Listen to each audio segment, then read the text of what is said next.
Hello everybody, welcome to the programme, welcome to the show, and 14 years of Tory misrule and fucking ripping us off is coming to an end. You know, 14 years, blimey, you have to break 2 mirrors to get that much bad luck, or vote for the fuckers. But yeah, they're going. I've got it on now. It's so far it's red everywhere. Labour have holding on to 6, and they've gained 1 off the Tories. Won't be the first one they gain off the Tories tonight. Well, yeah, it is. Actually, it is the first one. It won't be the last one, I meant to say. Oh, blimey. Yeah, just trim your fingernails. Yes, the vote's still being counted here. We've not been given a sort of estimated time of first declaration, although we are expecting Birmingham Ladywood will be the first constituency that we'll get the result for. And that's been a really interesting contest when we talk about the effects of Gaza and the views of Muslim voters going into this election. Look, the political parties, particularly Labour, were aware that their policy, the failure as seen by... It's coming home, it's coming home. Kia's getting a new address. Yeah, pack your bags, Rishi. You're on your way. Yeah. Removal van for number 10. Some seats that would be what you would imagine as safe Labour seats would potentially prove difficult, and so in Birmingham Ladywood. Now that is the seat of maybe we can make a bit of progress now. Maybe we can get shit sorted out. She won 80% of the vote in Birmingham Ladywood. That should be a completely safe seat, but actually it was one of the 16 key seats seen as Labour to be ones to worry about because of this issue over Gaza, because of high Muslim populations, and one of the seats that they've ploughed a huge amount of resources into to try to keep that seat for Shabana Mahmood, a key ally of Keir Starmer. Now, I'm hearing from Labour sources they think she will have done it, but they think it's going to be close, and that's because we've had a man, Ahmed Yaqub, who's come in as an independent candidate. He's well known, he's a local lawyer in the area, he's got some problematic views, some people would say. He was recording a podcast seemingly joking about violence against women, something that he's apologised for. Or has he apologised for his violence against women? Bastard. Very specific. Look at that. Conservatives have lost one. Oh, here we go. Farage is our last hope. Oh, no, he isn't. He's the first step to fucking disaster, he is. So yeah, I'm up for the duration. I'm watching the election with an erection, you know, just in case Angela Rayner pops up. She's got massive tits. I love birds with big tits, you know, but the problem with Angela Rayner, but she opens her mouth, she goes, and again, I like common women. Proper dirty ones. Look, we know, Jess Phillips, another Birmingham MP, Birmingham Yardley, she had to step down from the shadow cabinet and over Gaza, and that's because she knows that for her constituents, she knew that a large percentage of them are Muslim and a large percentage of them were unhappy with the stance that Labour was taking on Gaza, and that's why, Labour... So yeah, have we got anyone in making any political comments? Any Reform fans?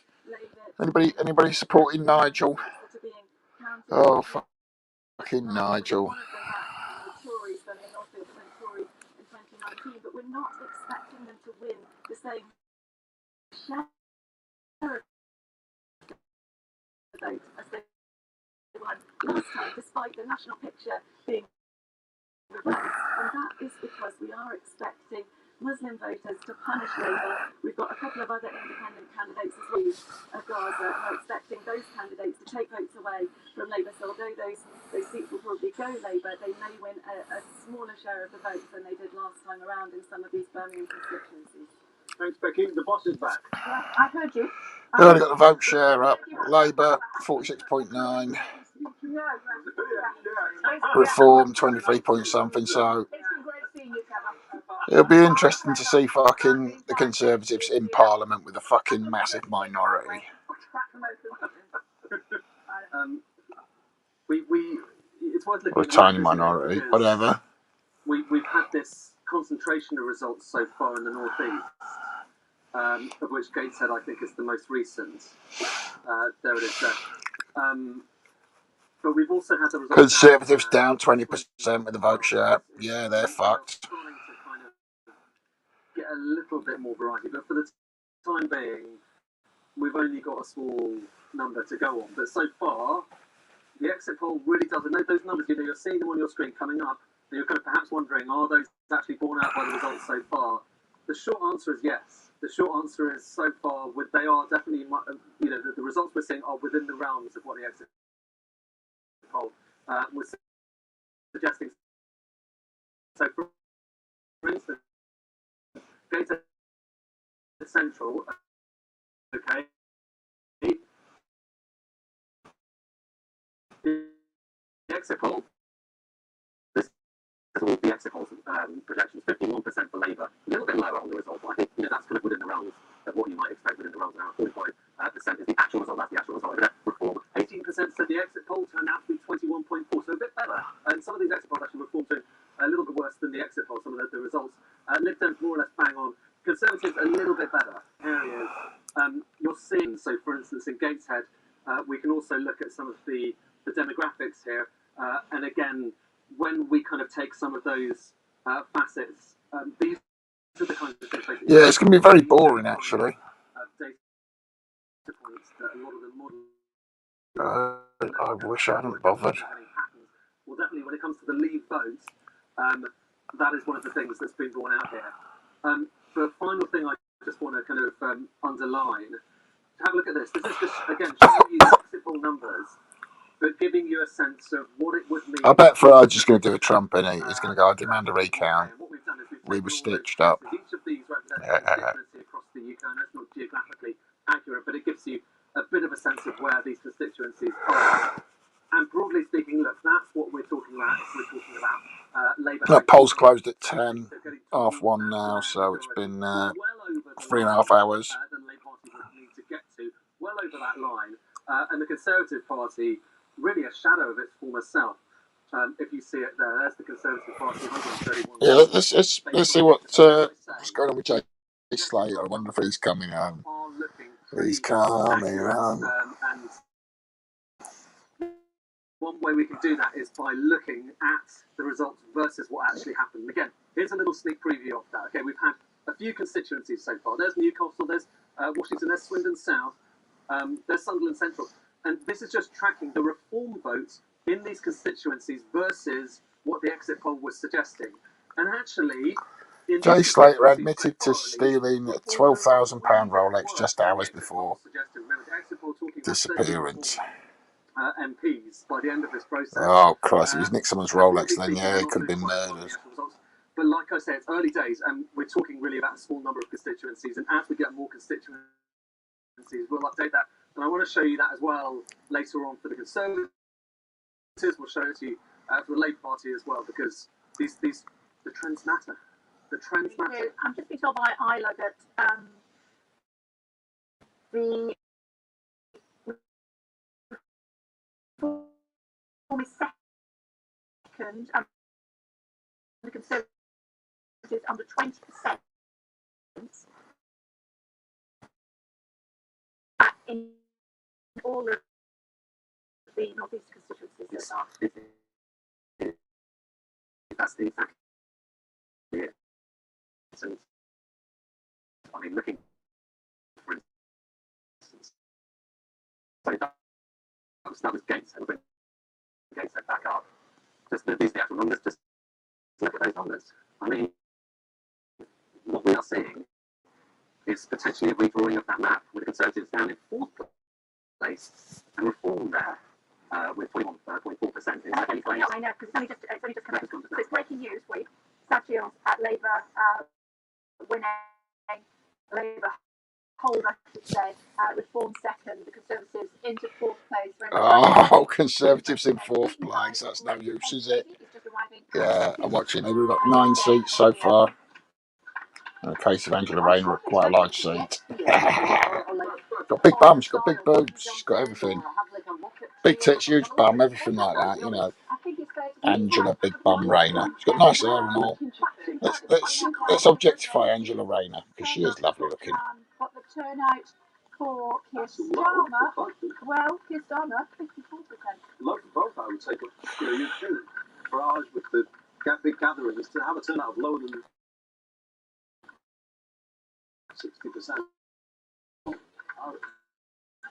I wouldn't have predicted that. I'd have predicted one of the things that we keep getting in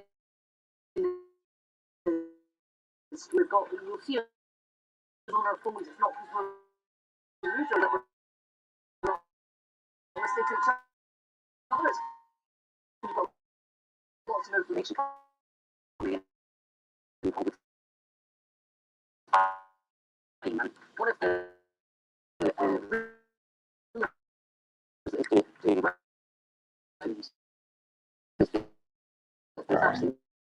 Angela Rayner.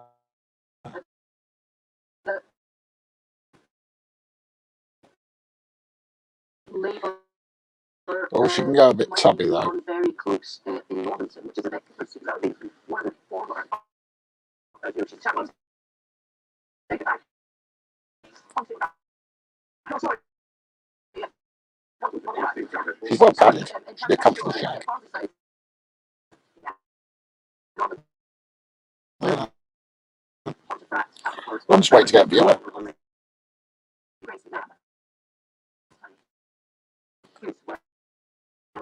Chance of nobody knows I'm live because like they're going, oh, I'm watching the elections. Well, I'm watching them for you. I can tell you they're a load of shit. It's a little later than expected. It'll be about 2 a.m. We were expecting 1:30 a.m. So we're about 30 minutes from the declaration here in Leeds. It's interesting here because of that seismic shift we had in 2019 with the first ever Conservative MP being elected here, the first time Labour had lost here since 1922. Today the polls are projecting that Jo Platt, the MP who lost her seat that night, will win and win. Right, baby Burnham. He's a twat. With around 15,000 votes, they're looking at a strong majority against.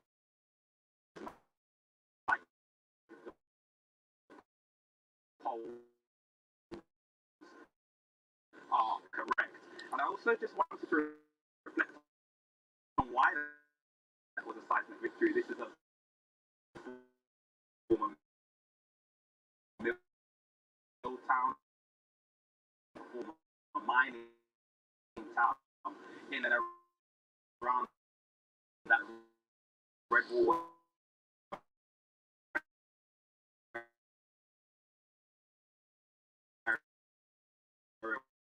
which obviously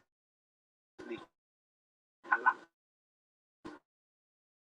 last time, but it looks like it's being rebuilt.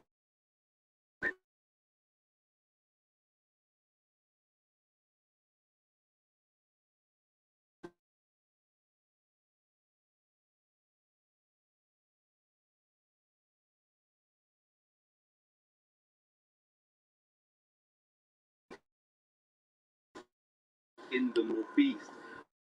Another national trend that I think is worth talking about is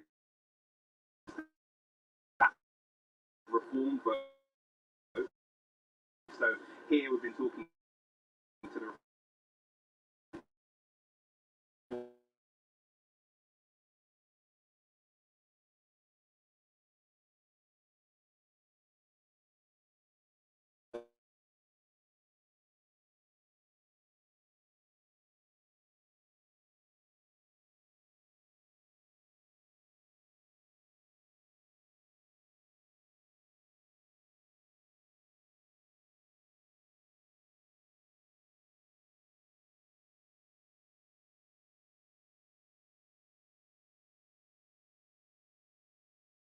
Oh, fired. parts of it, definitely.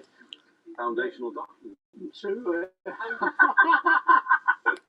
You're trying to tempt me on. As Andy, what I did say is, as you two were having this discussion, you and Margaret, sorry, not you, Mick and Mike, Margaret were having this discussion.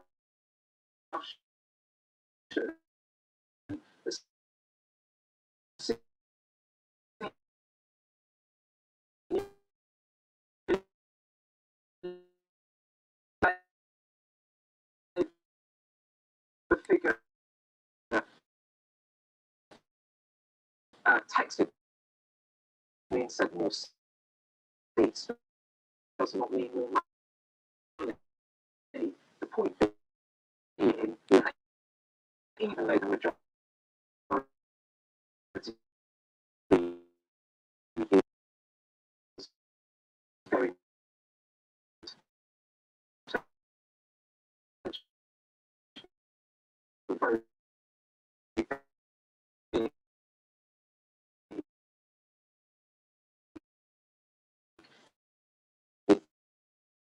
does not change Labour's position on tax spend investment. Are you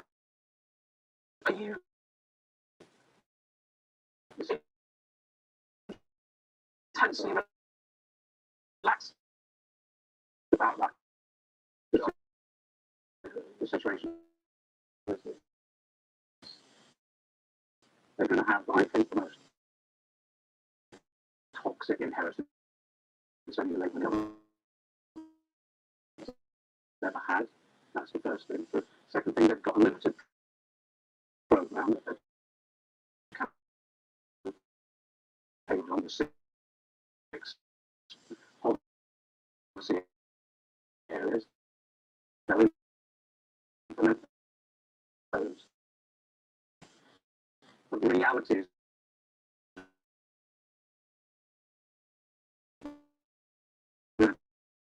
about 6 to 12 months still have to recognise that they need to be a lot more radical. And they can be. I think they can be. And it will only require elements of some. Because how does that look like? Well, I'll give an example.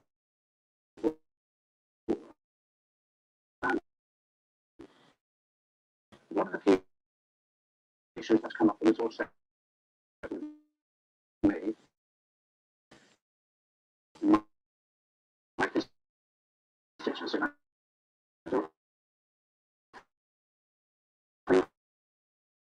my push to government.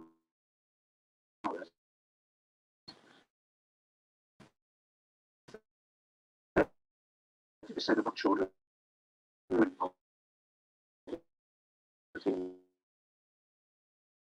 My businesses and child benefit, not benefit, but also to child limit is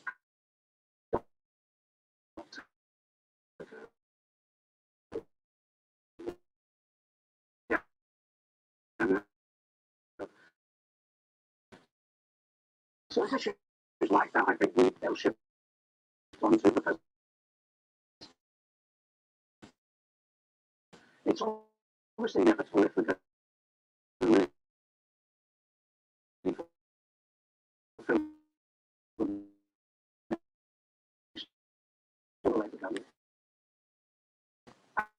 okay, so this is interesting. So, explain what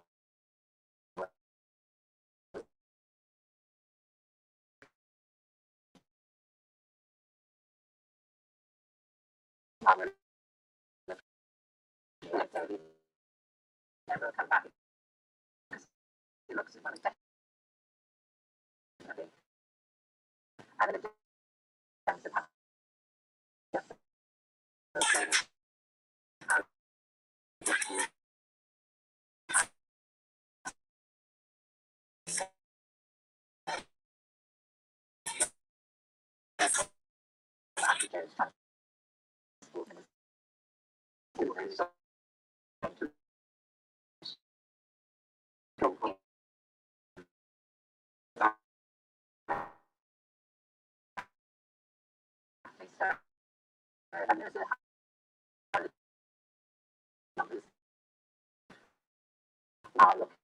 Labour, look at that. I mean, yeah.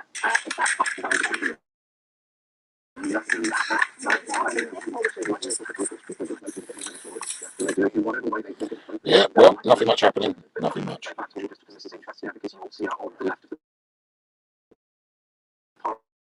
There's a big chunk of MPs or candidates to be MPs. Oh, the Dems have nicked one off the Tories, so the Tories have lost 2 so far. It's mostly Labour holding. Conservative lost 2 seats. They have nowhere to sit. Right.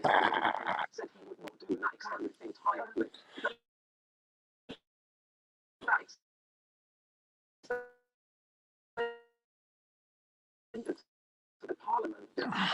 So you're here to, in a way, just put down the marker on about what you expect from them as time goes on. It's not just me. I think the whole of our party will. It's going on. It's going on. I think people would expect us to, yes, let's get this first wave of policies implemented. Because you'll restore confidence then and trust in the government to be able to do these things. But then let's be honest with people about how bad things are. And therefore, there'll be a second wave of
Testicle, 1, 2, 3. The other possibility of locally owned energy, cooperatively owned energy. That is exciting. The housing stuff we've talked about, I think there is more in the manifesto. They've not talked about it perhaps as much in the campaign, but there is lots of stuff there that will allow us as mayors to work with them and shape it. And actually, I would say, it's bring through stuff that the new Labour government should have done something about and didn't. For instance, re-regulating buses, which I've done in Greater Manchester. Ski High Parsons Hotel. How are we going to settle up? Just use Monzo. Just use Monzo.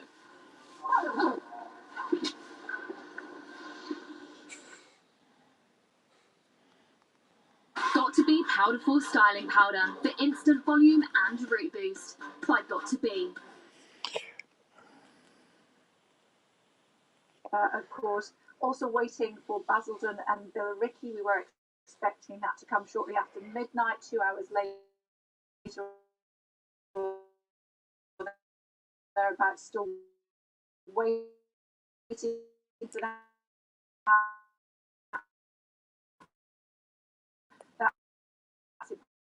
important because it's Richard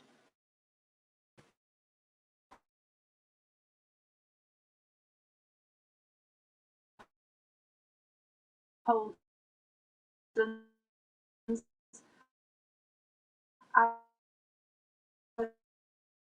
first Conservative hold has just dropped as Rayleigh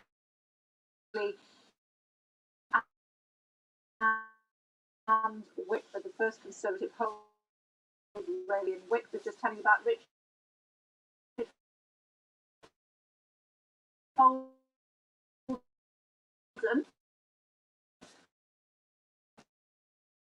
who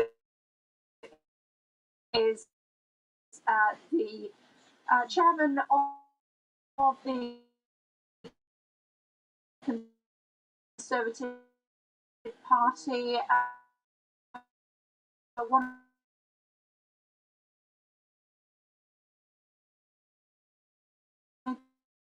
three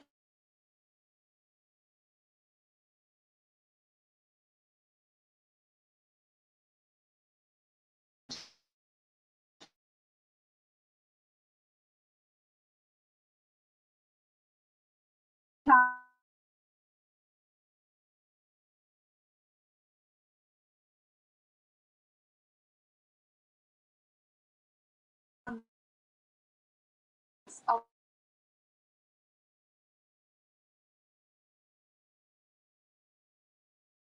seat is what the bookies were suggesting, waiting for what else?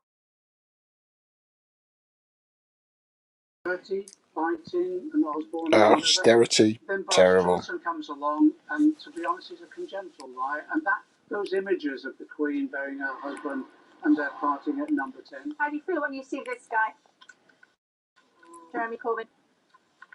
He's my friend. He's my friend and always will be. And if he wins tonight, I'll be arguing for him to be restored with the Labour whip. That's what I'll hope.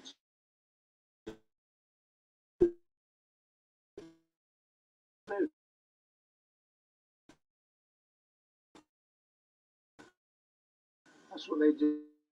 But Nara Devon and others.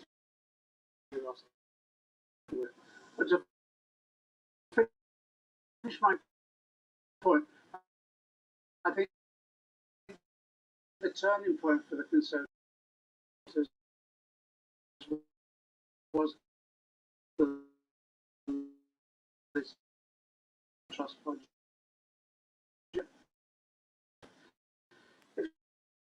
Sunak had been elected rather than this trust, I think he would have most probably had a more of a chance of a run.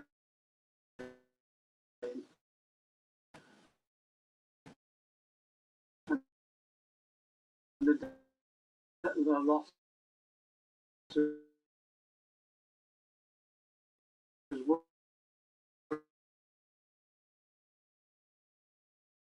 wouldn't be as great. I still think they would have lost. But they lost economic credibility over this trust, and that was it. Then they were out. Are they going to win? From what I hear, it's really close. Labour sources saying to me that they think it's going to be difficult for them to. Yeah, it's a huge popular support. Many big stickers and posters and things that I see just wandering around. Fucking hell. There's a real irony here. The first Oh, a snake doing this shit. general election I reported on, and you will remember this, Joe. Jeremy Corbyn fought that for Labour against a guy called Michael O'Halloran. Oh, I'm going to share that on social media. Came in for Labour, boosting defector from see what happens tonight. We're in that throat in Nuneaton, as you can see. Waiting to hear from their Blackpool South as well. We are hearing is likely to declare a very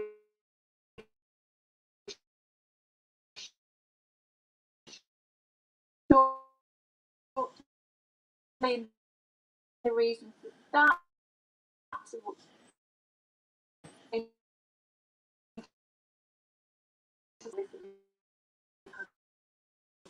the north west. I'm sure you've been to Blackpool many times.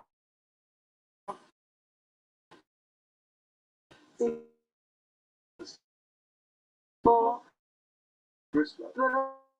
also money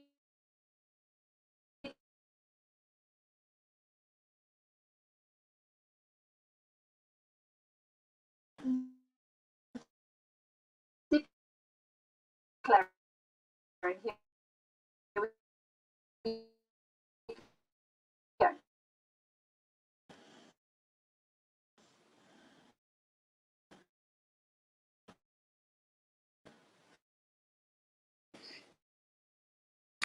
Nominate and declare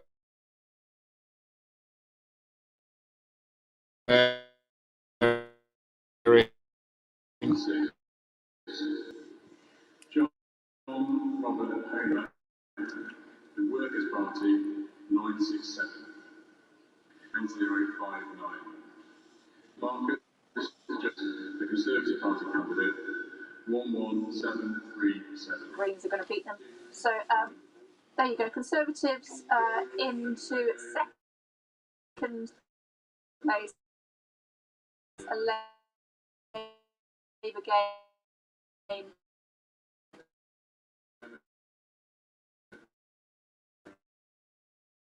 There in the West Midlands. There are two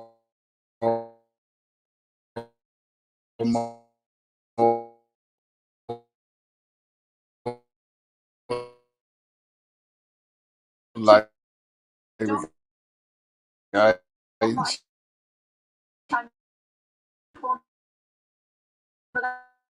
that means there is a second page, but I don't think it's going to impact on the results. There's not change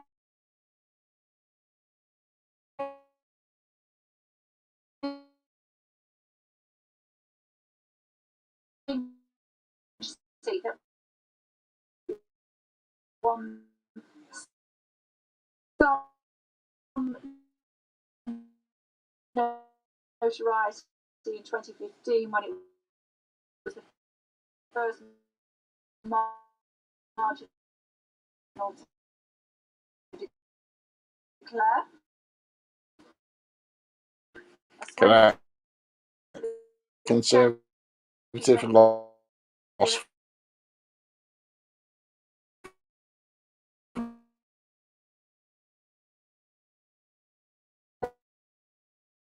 4 now.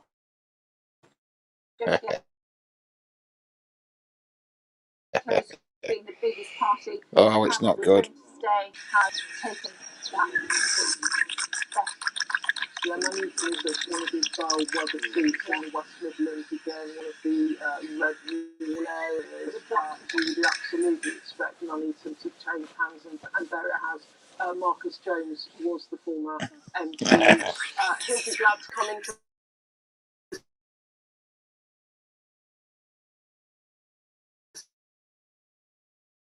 second place in that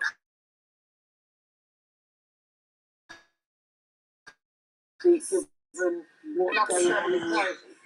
But, you know, symbolically to tone second or third reduce in terms of conflict. Comment on turnout, because I look at the turnout, 58.7.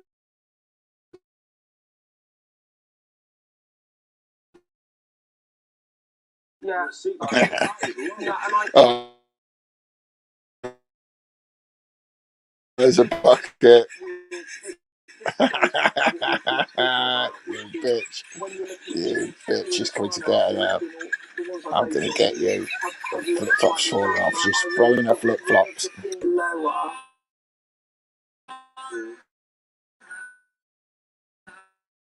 But the majority really big. And that's the question of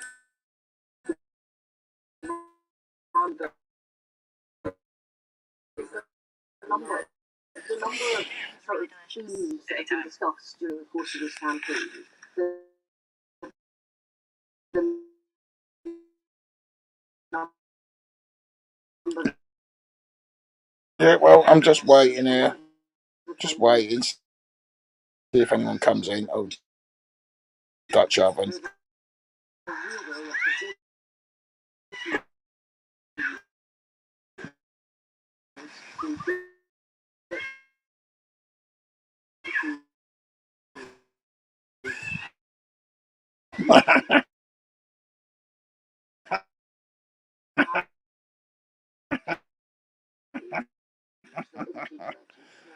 Oh, God, there's never been enough as that.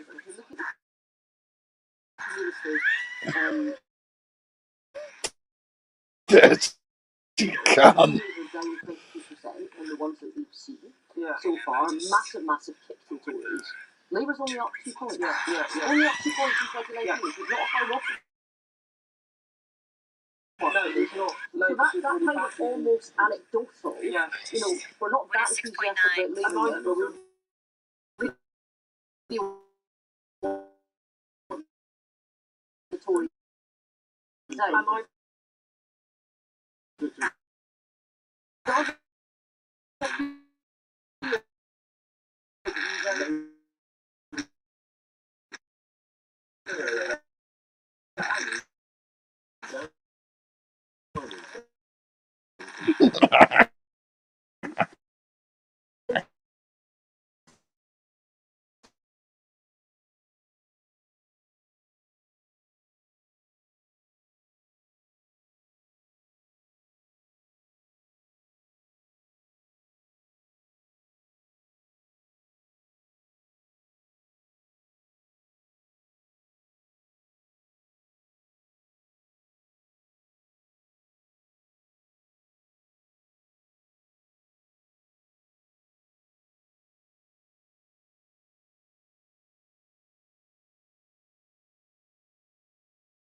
Polling we've seen.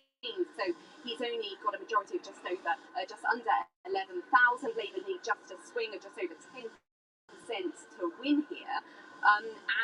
Indeed, it seems very likely that that's what they managed to do. In fact, this is a seat, though, that they did hold back under the barriers. There he is. Okay, for now, thank you. Ed is here. Ed, oh, is that your food, love? What have you got? Yeah, so I heard you've got a pork ball coming. They asked me what I wanted. There's some pizza on offer, but this is, I think, some chicken noodles. Pizza. Oh. I think 5 minutes until it's Yeah, it's a bit boring. Everything's turning red. Less and less blue. Lee, yeah, coming coming up in just a second. Next few moments, Ed. Ed, we're here. Reform haven't got a single seat. Basildon, Yeah. it's been confirmed that is the recount. Now, the reason that we're interested in Basildon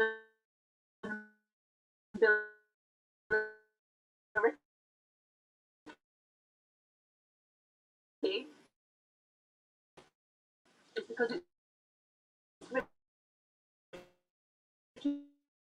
Holden, and it was literally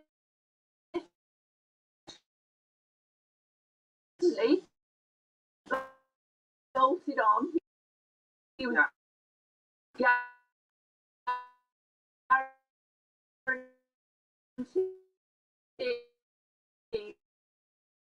to get that seat. Today. Yeah, yeah.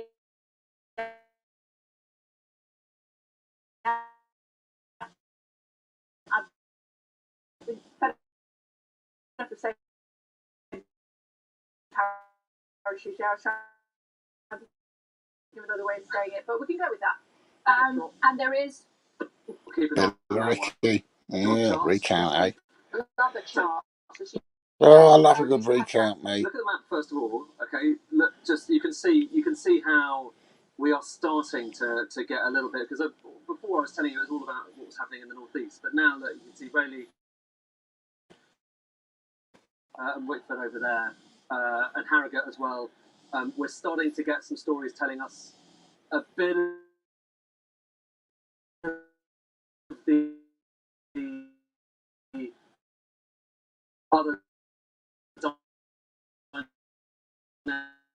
dynamics, the geographical dynamics, the demographic dynamics.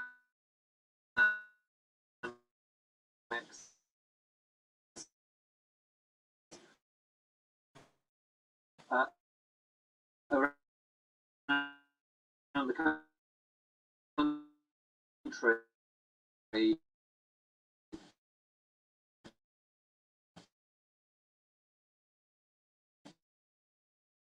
Um, let, let me focus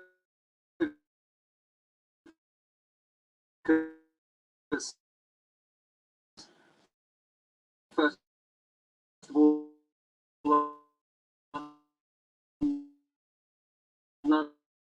Nuneaton. Okay, I want us to look at Nuneaton because this is kind of interesting here. Again, what we're doing is we're comparing exit poll results with the eventual results. We're not going to do this all night, but it's just giving you a sense of whether that number that we've been focusing on quite so much does look good. And it looks pretty good here in Nuneaton, because look at that, 30. Oh, YouTube channel.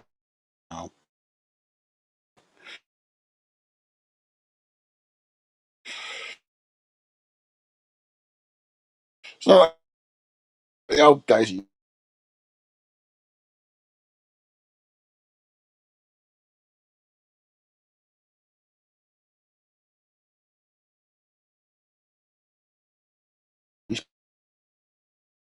pick up, go.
Testicle, testicle, 1, 2, 3.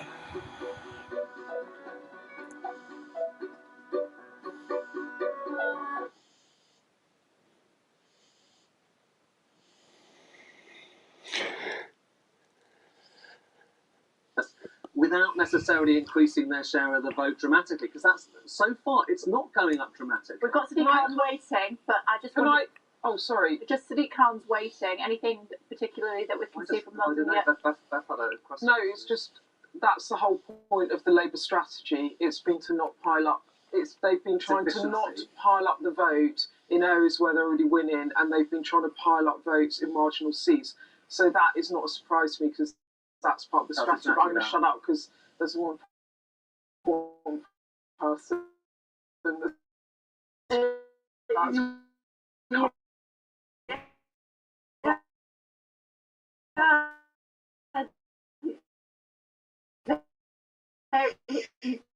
fact, he's joining us now.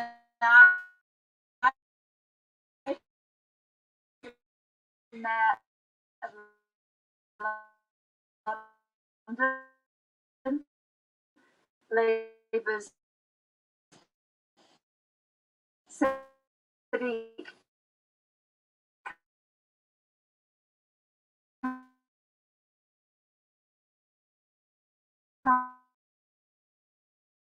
Khan. I'm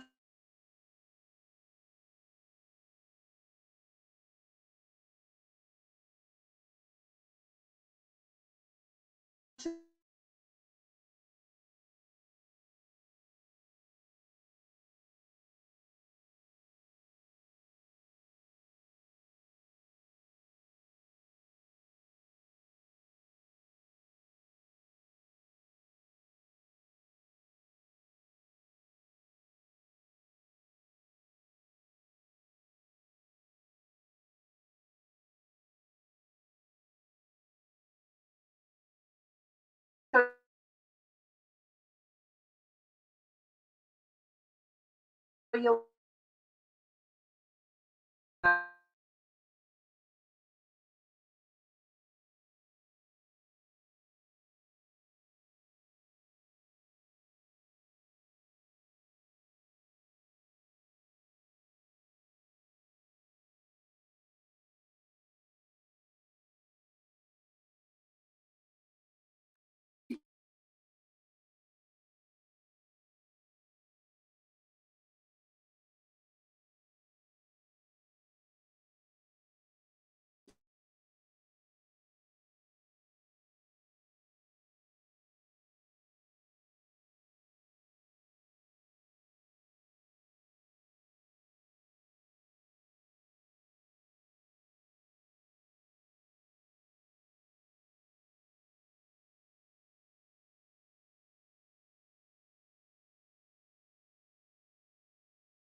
about 14 years of community pitted against one another remain Brexit and the South old young. What Kent will do is bring us all together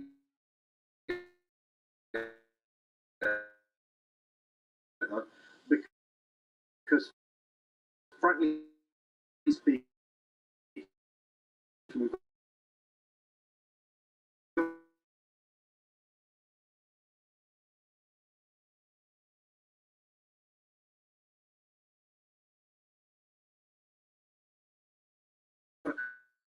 come together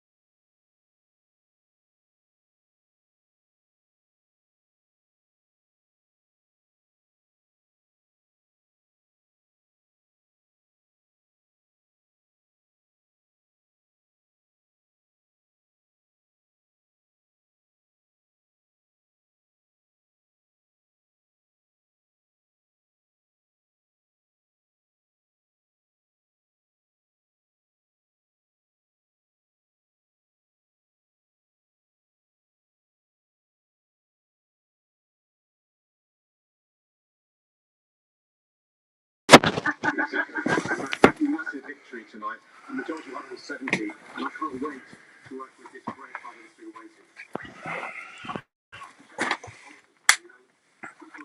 There we go. Do do do do do do do do do do do do do do. When you're on the lavatory, your ass responds to gravity. You need a dump, you need to drop your load. When you need a dump and you gotta drop your load, don't push too hard 'cause you might explode. Here we go, just started with a piss. Oh, oh Christ. Oh, fucking hell. Oh, fucking hell. Oh, fucking hell.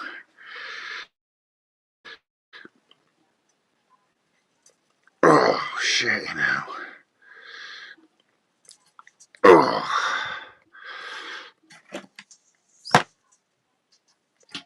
oh, splash one out. Oh, bloody hell. Oh, oh my goodness. Oh, I'm dumping a fair old load. It's a bit splattery. Oh, it's a bit Tony Slattery. Oh, bloody hell. Oh, oh bloody hell. Goodness gracious. Goodness gracious, mate. Oh, fuck. Oh, giving it a squeeze, if you please. Oh, fucking hell, it's stuck. It's stuck. It started off dribbly and sloppy, but oh, there's a fucking blockage in there. Oh, oh, fuck me. Oh,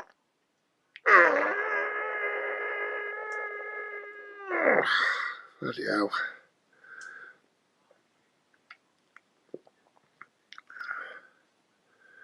Oh, fuck. Oh, it's stuck up my arse. Oh, it's dropped a bit. Oh, give it a squeeze and it'll come out as you please. But give it a push, it might come in a slush. Oh, when your bowels are in a rush, your turds come out in a terrible slush. We call it diarrhea. Well, if you think things are bad there, they're diarrhea. Oh, fucking hell. Oh, goodness, look at that. Oh, just on the bog and I having a crap and all that. It's what you do, though, isn't it? It's what you do. It's what men do. Men sit on toilets doing poos, having jobbies, taking a dump, having a shit, crapping, defecating, dumping a load, having a poo. However you want to phrase it, it's all the same thing. It comes out your bum like a bullet from a gun. Oh, just wipe away. Oh, wipe away your turds. Let's have a look. Fuck me, I've done a big one. I didn't even notice. Oh, it slipped out so easy. Oh, it's like grease lightning. A little bit of lightning.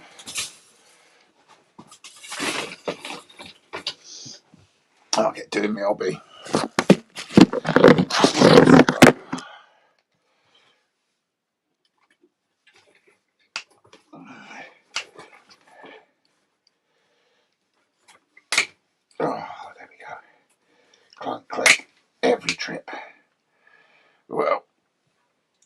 good being away from the election results, because when I return, something might have happened. Oh, fuck me.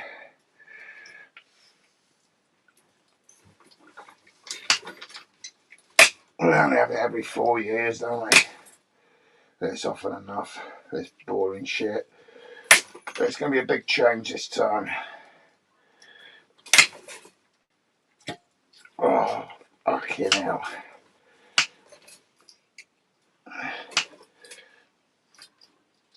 Oh, fucking hell. Oh, I went to the lavatory. I had a massive shit. Oh dear, what can the matter be? 3 old tarts got locked in the lavatory.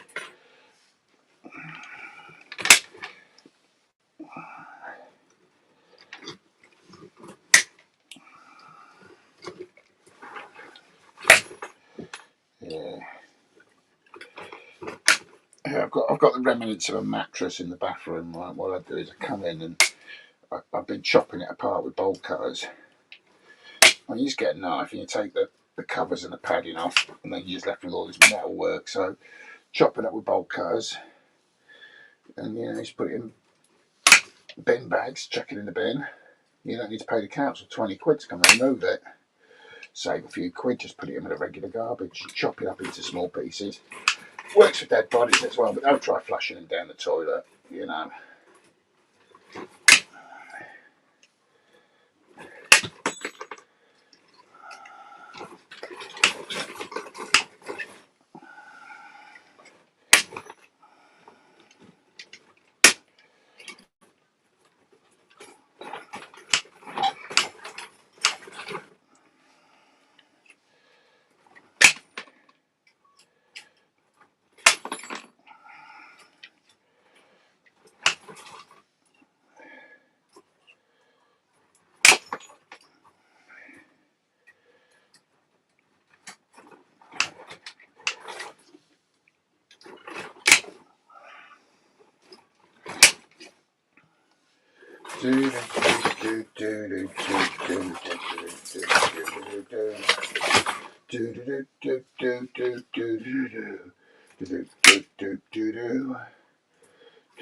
Yeah, I like chopping stuff off with bolt cutters,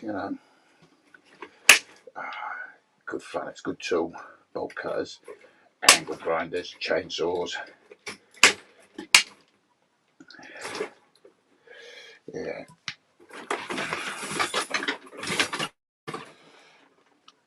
Just keep on chopping. Keep on chopping. Keep on chopping.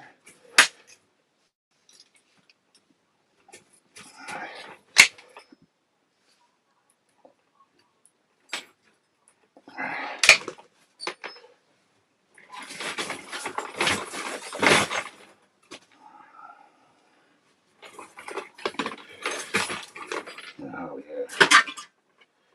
Oh, I like chopping till it's flopping.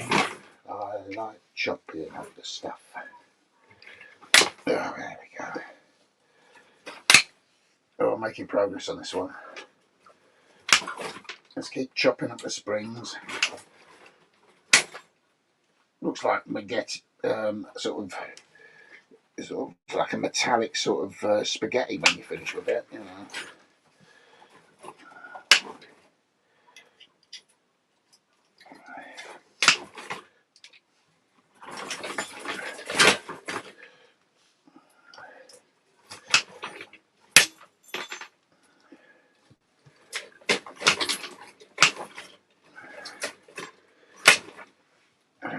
Beautiful.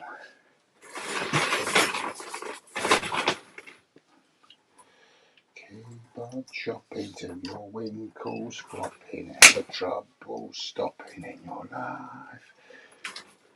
Use a pair of bolt cutters, there's nothing fucking fucking better. There's nothing in the world that gets a woman's pussy wetter. Yeah, talking of women.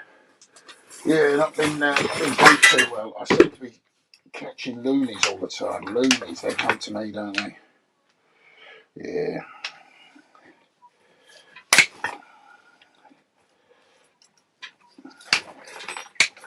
There we go, just keep chopping at it. Turns into metallic spaghetti in front of your eyes. No surprise. Just spread your thighs. Don't tell me lies. Love on the rocks. Ain't no surprise. Pour me a drink and I'll tell you some lies. Yeah.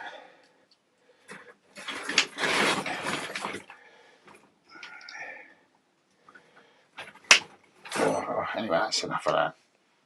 I'm going to get back to me election results. I think all the turds are going to fall out my arse have fallen out my arse, as you expect. It's the usual orifice that they fall out of.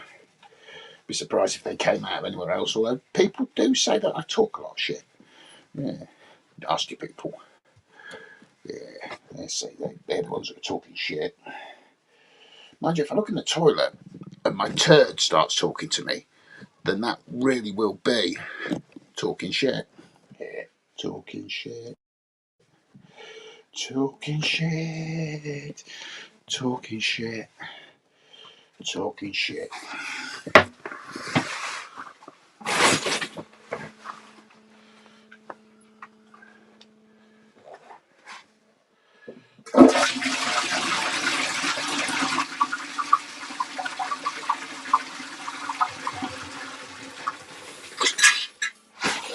As they say they want to, how they really want to.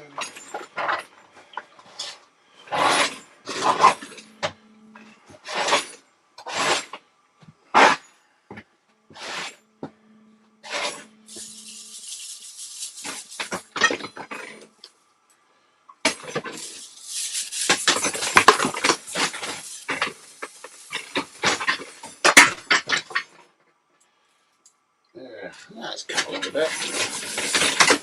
You give it a shake, it all falls to bits, doesn't it? Oh yeah, make some progress on that. In just that 5 minutes, you know, a few snips, bing bang bosh. Oh my gosh. Yeah, coming apart a treat.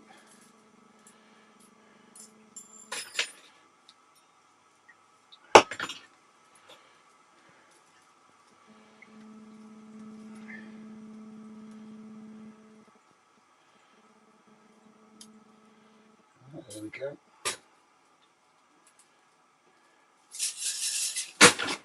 Oh, that's coming apart a treat. Yeah, anyway.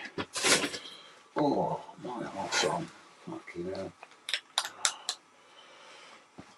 Well, that was enough, weren't it? Right. Clunk quick. Yeah, I'm not going to wash my hands. I'm dirty.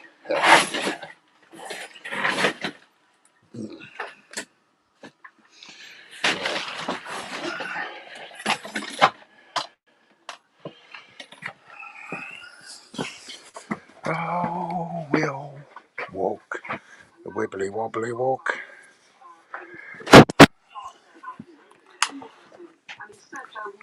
And he said it just then. There will be this election will be a record, and that's what Andrea Leadsom before. When I asked her about this, she acknowledged that they should have taken them on more. For instance, if the Conservatives in Parliament had taken on reform over its position on the NHS, I think people would have understood Reform's position on the NHS. Currently, I don't think they do, and that is our failure. And this is before that. The idea that Lee Anderson was made a deputy chairman of the Tory party when he was being a right old pain in the backs that's why to people that were there. Exactly. It's the appeasement doesn't work. You know, you've got to challenge them. You've actually Reform have got one. Yeah, but Labour have got 33. So, yeah. Conservatives have got 3. Lib Dems and here 2. blank piece of paper to anybody. Anyway, I had a right good shit on the bog. Charles Walker and Helen hello to you both. Interested to see your immediate reaction to reforms getting its first ever seat in the mother of all parliaments.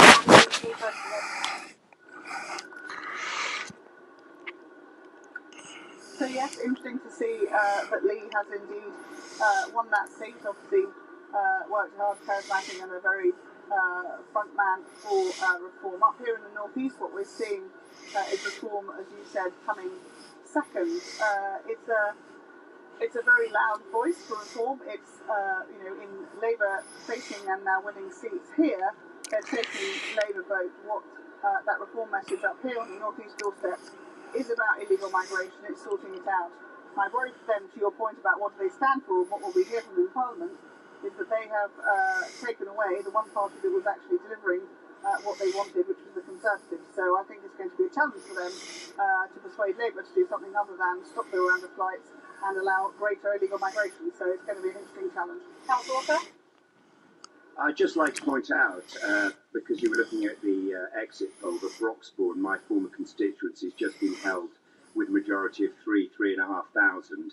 The exit poll had Labour taking Broxbourne when it came out at 10 o'clock. So I'm really interested in the work you're doing on the exit polls. It doesn't seem to be as accurate as it has been at previous general elections. Well, let me just say, if I may please, Charles Walker, that the Conservative vote was down 27 points in Broxbourne and the Reform vote was up 20 points, and they hadn't stood there previously. Yeah, but the point I'm making is that the exit poll that you've been focusing on and saying the Tories are doing a bit better than the exit poll suggested had Broxbourne going Labour, and Broxbourne's been held by about 3,500 votes. I think on the exit poll and just the way the seats fall, we are seeing some individual results that aren't reflected in that. So in the time that we've been talking, in the last half an hour, we've had both the Barnsley seats come in that were down to be reform in that poll. They were supposed to be part of the 13. One of them's been held by Labour by 8,000 votes, and one of them's been held by Labour by 5,000 votes. Now that would indicate what Beth was saying earlier about the campaign to make sure that the votes get piled up by Labour in the right places where they're under pressure. So we might be seeing that while the vote share is right, Keir from the Starmer exit, being applauded as he arrives at his seat. the seats don't necessarily go the right way. Look at that Labour, they're on 36 now. It's all coming in. Carry on, sorry. No, I was just saying that while we've had Ed's been showing us great graphics of how close to the mark the overall picture is, what everybody that's been involved in politics knows is that the national pictures don't always relate to individual seats, and so that's 2 of the 13 that Reform were due to get tonight by the exit poll, but they've lost one by 8,000 and one by 5,000, and that's a pretty big whack. Anne-Marie Trevelyan, I mean, when you saw this exit poll, your heart must have stopped, right? So I think it reflects what will definitely be a tough night for us as Conservatives.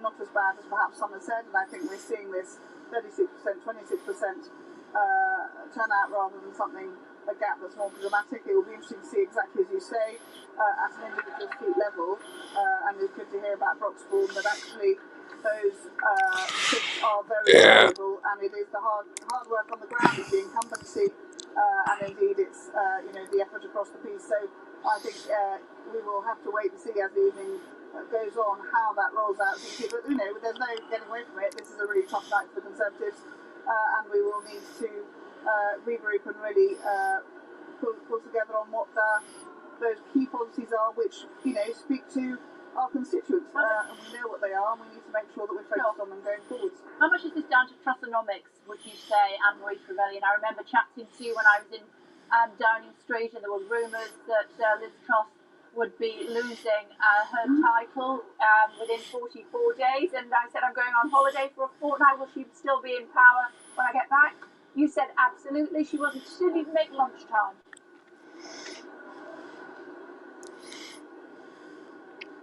So I think, interestingly, on the doorsteps in my campaign, that wasn't what was raised.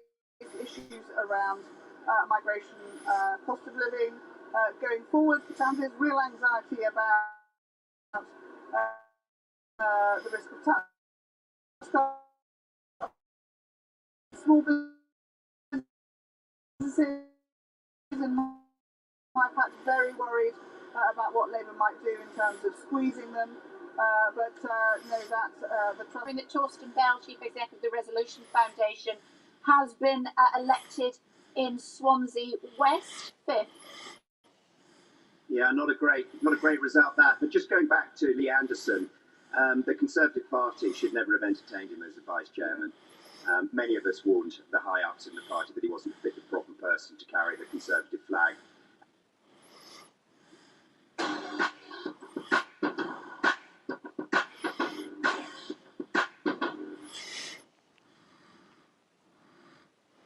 It really doesn't matter whether you're coming fifth, third, or fourth, or second in the seat if you're not going to win it. And Swansea is a seat that we were never ever going to win. Charles, when you reflect on the campaign and the months running up to it, what do you think were the big mistakes? Because I know you felt very strongly about the divisions within the Conservative Party. I mean, look, no campaign runs like clockwork. The biggest mistake was having the polling day on July the 4th, not sometime in November.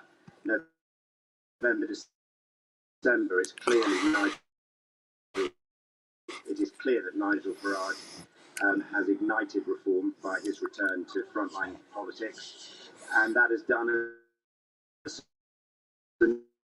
enormous damage, and there's no hiding place from that. It's a great shame that we went early, and we didn't benefit from what I suspect will be interest rate cuts in the US with Donald Trump.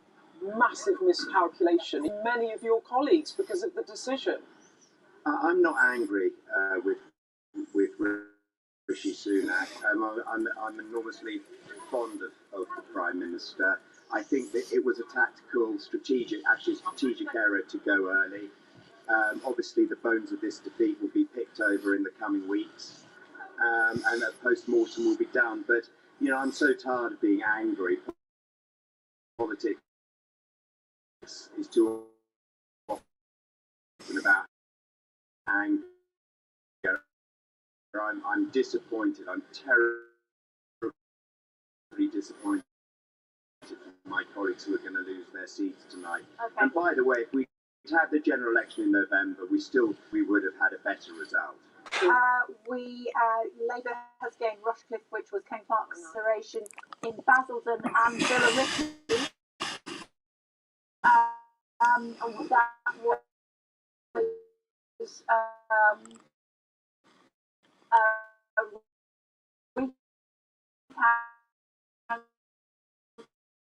so waiting for that means time.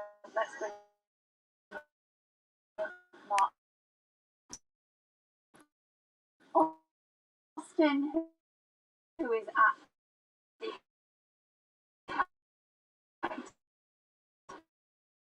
in over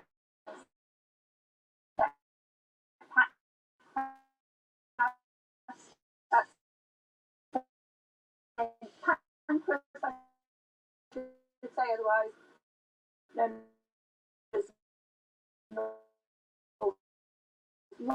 London.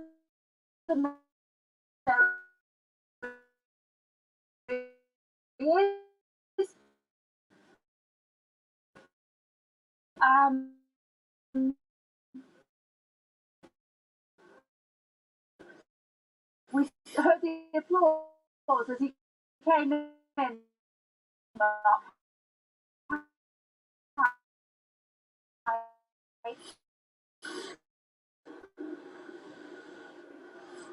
Yep, Keir Starmer is in the House or in the Camden Council offices where we are, and he looks very happy. Understandably, unfold, it will become very clear the responsibility that he now had his own seat here. Not really worried about it. He's defending, I think, 27,000. He got 64% of the vote last time, so that's another reason for the smile. You see there, and his wife Victoria there with Labour members, all very happy.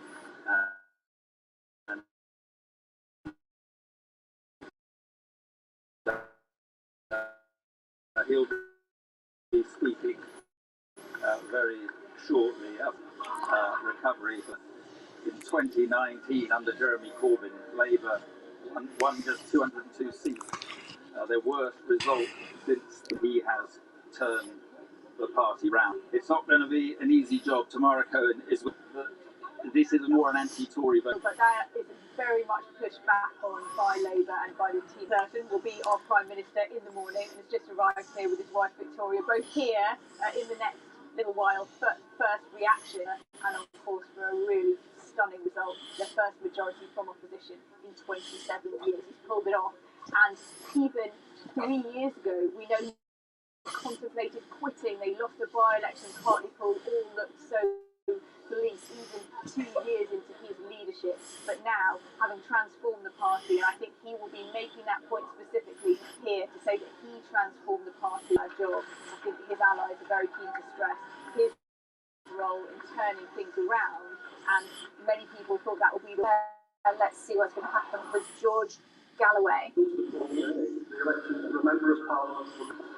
I hereby notice that the number of votes recorded for each candidate, Simon Ellison, the Conservative Party, and George Galloway, Workers' Party, 11,500.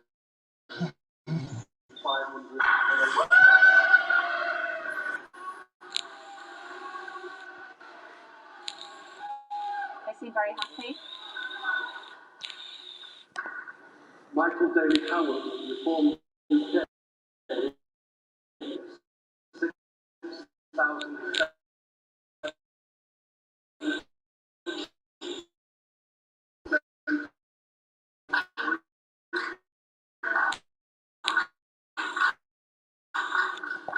Andrew John Kelly, Liberal Democrats,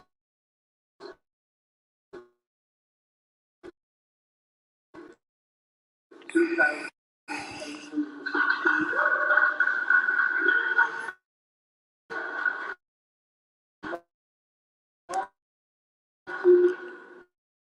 David Savage, Green Party, 1,212. Paul Ward, Labour and Cooperative Party. To, as a result, go onto the podium. Here we've seen George Galloway move around the country. He is very good at exploiting a single issue, starting a new party with a new name. We've seen him winning by-election, following general election. I think what's really interesting about this is this will affect Labour. Came from this by-election that was, earlier in the year. We then saw that play out in some of the local elections in May, particularly around talk about that. And if you look at the boxing, she would have lost that on that vote as it was projected. So there was a huge concern within Labour about what that would do, and they moved very quickly to shore up these seats.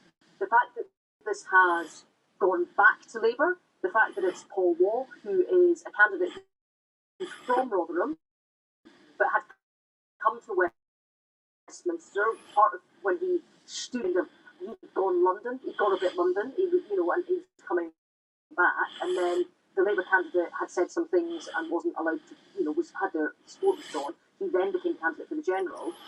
This is an urbane former journalist, not somebody that's taken a particularly strong view on Gaza. So the fact that he's won it and taken it back off of Galloway, I think is quite significant and will ease a lot of fears within Labour for some of the other seats. Swinney is in Perth. Just have a look at this. Just bear with me there. Okay. Sorry. John Swinney just arriving in Perth. Yes, so that's a slightly redrawn seat. He sits in the Scottish parliamentary equivalent of this Perth and Ross seat that Pete Wishart is the sitting, or was the sitting SNP MP for. He is the longest serving MP in Scotland. He's held his seat since, I think it's maybe 92. He's been there a while. He had a strong challenger in Luke Graham, and with the boundary redrawn. Yeah, so it's 45 to Labour, 4 to the Tories want to reform. No, it's just on one of our pivotal seat moments. Wrexham has just been lost from the Conservatives. Labour have taken that. Now, that was the point where Conservatives were going to lose the overall majority when Wrexham goes. So that was just one of our pivotal seats. And we also have it that the Lib Dems are saying they think that they have taken Henley. That You most certainly did. Yeah. Yeah. Back with us, Rochdale. Back here and a big result in Greater Manchester. Paul War, known to many people down here, a brilliant journalist, but a Rochdale lad. I've been with him in Rochdale. He's just well known there. What do you make of the fact that George Galloway was not on the stage to hear the result? Well, he's come in and he threatened to challenge me at the mayoral election. He claimed he'd save Rochdale Football Club. He claimed he'd open a new maternity unit. He claimed Rochdale was neglected. He got him in there. He didn't understand the place. I mean, and everyone, right, you know, a mile off, right? And I just think... Underestimate me, that'll be fun, as my dad always used to say. Well, it was extraordinary circumstances of the by-election, wasn't it? Because Labour's candidate was on the ballot paper and then had to stand down. So it's a really good result because he was only seeking to bring division to our communities. And we don't work like that in Greater Manchester. We're a place that kind of thrives on the fact that we are quite unified and we work together, different communities. So I'm glad to see the back of him from Greater Manchester. I think our communities will be relieved to see him gone. So, well done, George Paul. Galloway. Absolutely. We're hearing that there's a recount in Chelsea and Fulham. That's great. Can I also just add another one in that's come in? Very quickly, the Conservatives have held Castle Point. They have. Might not seem that significant one that was supposed to be part of that Reform 13. So if that's 4 now, I'm not saying this is a good thing for the Conservatives. I think I used the word massacre at the start of the programme. Ed Davies' declaration. Here we go. Let's see whether he comes in on a skateboard. I don't know what he's going to do. The honourable member for Alton Towers. Monster raving loony. I, Councillor Liz Green, being the returning officer at the Surbiton constituency election held on the 4th of July 2024, do hereby give notice that the number of votes recorded for each candidate at the election is as follows. Ali Abdizai Abdullah, Workers' Party, 395. Jason Chinnery, the official Monster Raving Loony Party, 230. Thank you. Deboji Das, the Green Party, 3,009.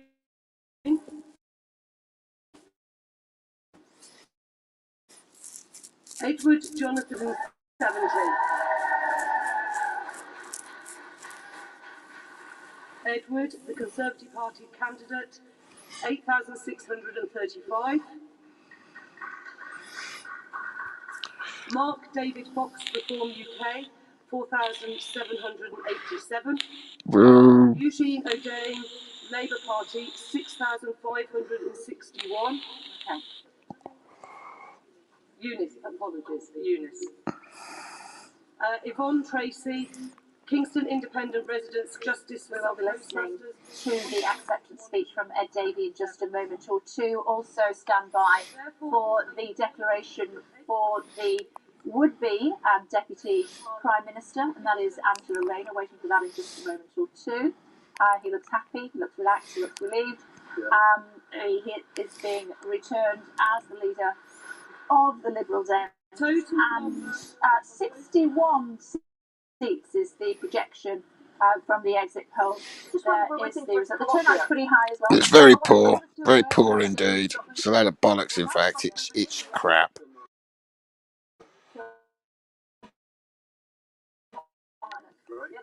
That's in that central belt that we expect. Yeah, Lib Dems have taken Kingston and Surbiton.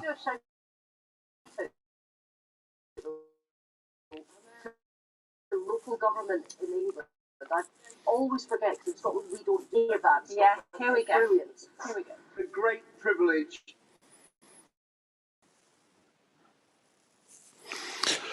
It's poo in the pots, you're not in the pants. Never poo in your pants. Don't do a poo in your pants. Never do a poo in your pants. Don't do a poo. Don't do a poo. Don't do a poo in your pants. And I'm humbled that you've given me the chance to serve you again. So let me start by saying a big thank you. And thank you to Sarah and all the returning officer team and to all the staff and police who've worked so hard through the night. You are the unsung heroes of our democracy. It simply wouldn't work without you. And thank you to my fellow candidates for making this a campaign we can all be proud of. I wish you all well in the future. Now, I don't know if you can tell, but I've rather enjoyed this campaign. But what I've loved most hasn't been the paddleboarding or the bungee jumping.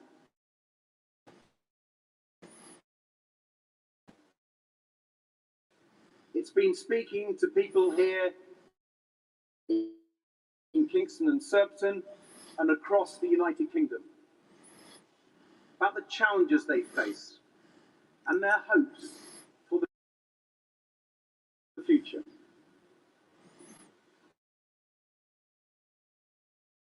People who are working hard, raising families, caring for loved ones, playing by the rules, but finding it harder and harder who've had to wait hours for an ambulance. 50 for like one for reform. Into their river, feel let down and taken for granted and are desperate for change. Well, I'm desperate for change. And I'm desperate to do a really big, hard poo. For the Yeah. first time at this election, and we want to be your champions. We've listened to you, and we've heard you loud and clear.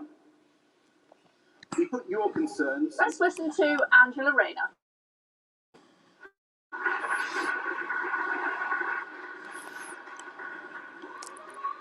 And I give my sincere thanks to the returning officer and the team who worked so hard to give this result. And I give the same thanks to the police who have kept us safe and all the other public servants who make our democracy work. I would also like to thank the other candidates. Yeah, it's 52 for Labour now, 6 for the Conservatives, 3 for the Lib Dems, and just 1 for Nigel Farage's fucking racist mob of cunts.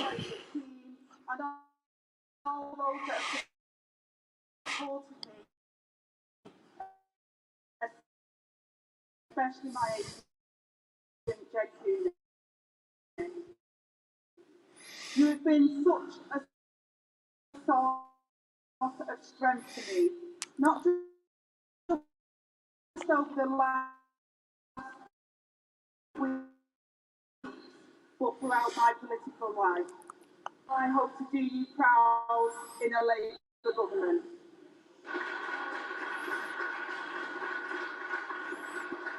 Finally, most of all, I'd like to say, as your Member of Parliament these past 9 years, from the first day you placed your trust in me, it's been a great privilege to represent you in Parliament.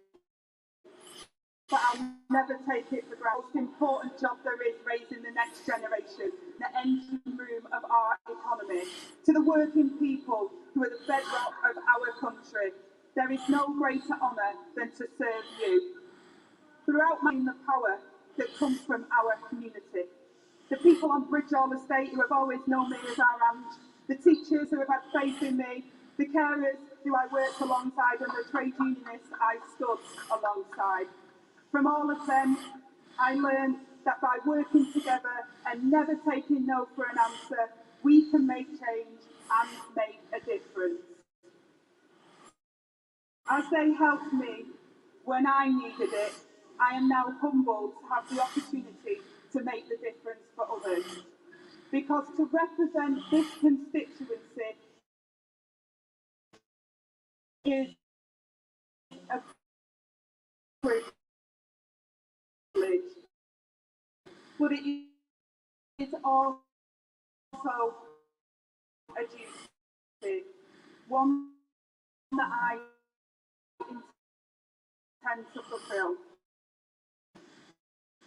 It is a vote for change.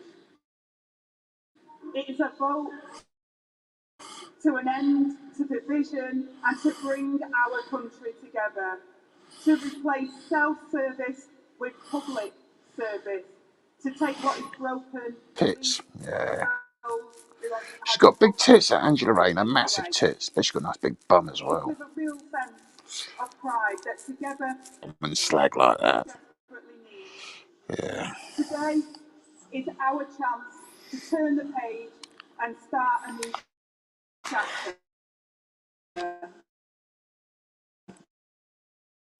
To tackle the cost of living crisis and to make work pay. To give working people the new deal we deserve and to provide homes. The New Deal, the New Labour, the New Deal, the New Labour. On which we rely and to ensure that every success. I am proud of Ashton Line. I am proud of Britain. A great country, a great people, and I am proud to serve. Photography right hand side of your screen there, Nigel Farage, who of course was a care worker, and she has talked about her experience. First woman actually to represent that. Nigel Farage.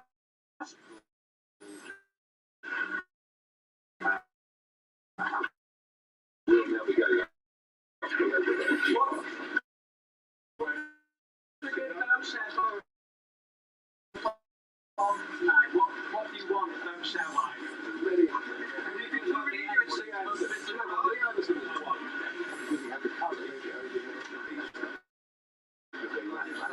And the really big message is this: actually splits our vote and it's vote for Labour. The argument they use against us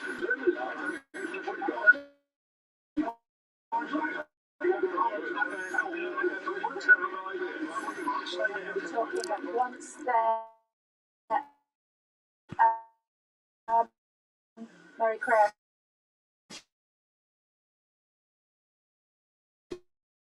Just say Coventry East. She has been re-elected, old friend of Angela Rayner. Steve Barclay used to be health secretary. Look, viewers, look at that. Well, look at that. Well, not look at it. Notice it a bit. Yeah. One or two things that we will hear from him about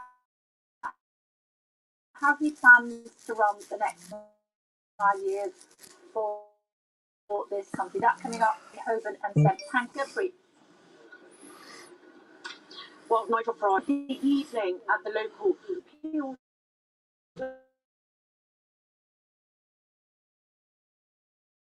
over here early, I swear, quietly planning some of the walker scenes later if Nigel Farage, as the exit poll suggests, does win here. It won't be an easy feat. It will require overturning a 25,000 Conservative majority. But I've spent the past, there is a lot of love for him in Clapton at the rally on Wednesday. Hang on. They may have delivered by that exit poll, which suggests that he could win here. This is a man, of course, that's attempted 7 times to become an MP. 7 times he's failed despite his outsized influence on British politics. When I asked him yesterday, I spoke to Share about it in Parliament, And if that exit person in Ashfield has already won as the first Reform MP, the polls suggest winning from the Conservatives, but also gaining from Labour. However, I would caveat that some of the early results that have come in from Barnsley North, Barnsley South, and Hartlepool, for example, suggest that it hasn't been smooth sailing for Reform UK, that they may as yet underperform those polls. But another interesting aspect of this is the seats in which they're coming in second. As many as 155 seats they could come in second. I think almost all of the seats that have been declared in the North East, they've come in second, chiefly behind Labour. So for now, while a lot of the framing around this has been what kind of impact or influence Reform UK's potential success has had on the Tories during their period in opposition, what's clear is that there's another aspect to this, which is what kind of impact Reform success could have to Labour in government. Okay, for now, thank you. There's a recount in Basildon, and that is where Richard Holden, who's parachuted in, the Conservative chairman, is. There's been a recount there. I can see pictures of Labour and the Conservatives. It's a three-way marginal, potentially. A lot of people. I can see the Labour candidate watching every vote as it's being recounted. Also hearing about 20 minutes time, Beth, that the Jeremy Corbyn seat is likely to declare Kimmy Hock's seat as well in about 10 minutes time. I'm told that it's now probable that that Jeremy Corbyn will hold Islington North. So it's edging towards that, yeah. Not certain, but you got probable. any more than wild for me, Trevor? No, it's an extraordinary thing. It's quite an extraordinary thing. As I was saying to John McDonnell, there's a peculiar historic irony, because he took the seat in 1983 from a guy who had defected from the Labour Party to the SVP. And it's really striking now at the other end, I guess, of his parliamentary career. He's the guy who's been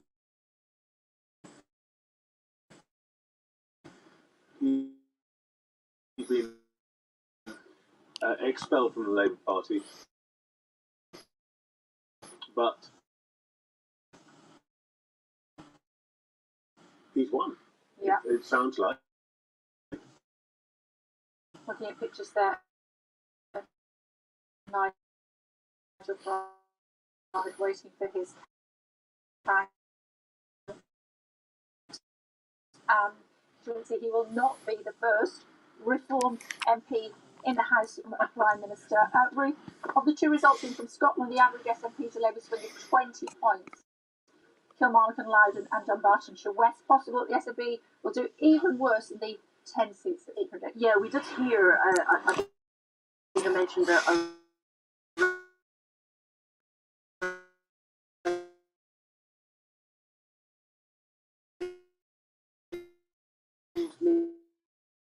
maybe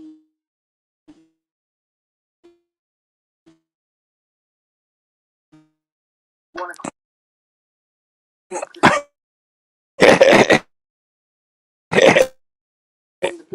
I destroy childish drawings.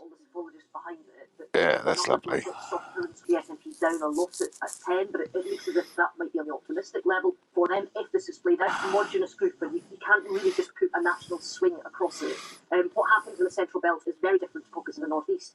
Very well, right at those 3 seats that sit across the bottom. On the face of it, though, this is a big story of the night. Maybe we're not focusing on enough. Came out, you suddenly had the third party of the United Kingdom. Now, they only stood in 59 seats. Question at Prime Minister's questions every week. They had that platform, they had the short, all that infrastructure is gone. The ability for them to come in big games and drop swing. If they lose, as the exit poll say, 38. They've got one seat, that's useless. That's enormous.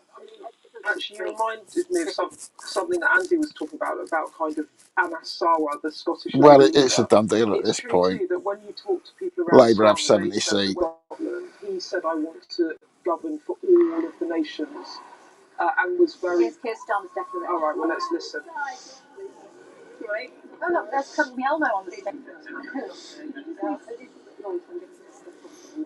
The Dems have gained Chelmsford from the Conservatives, and Bolsover has gone to Labour. Ah, good news for Dennis there, Hilary, please.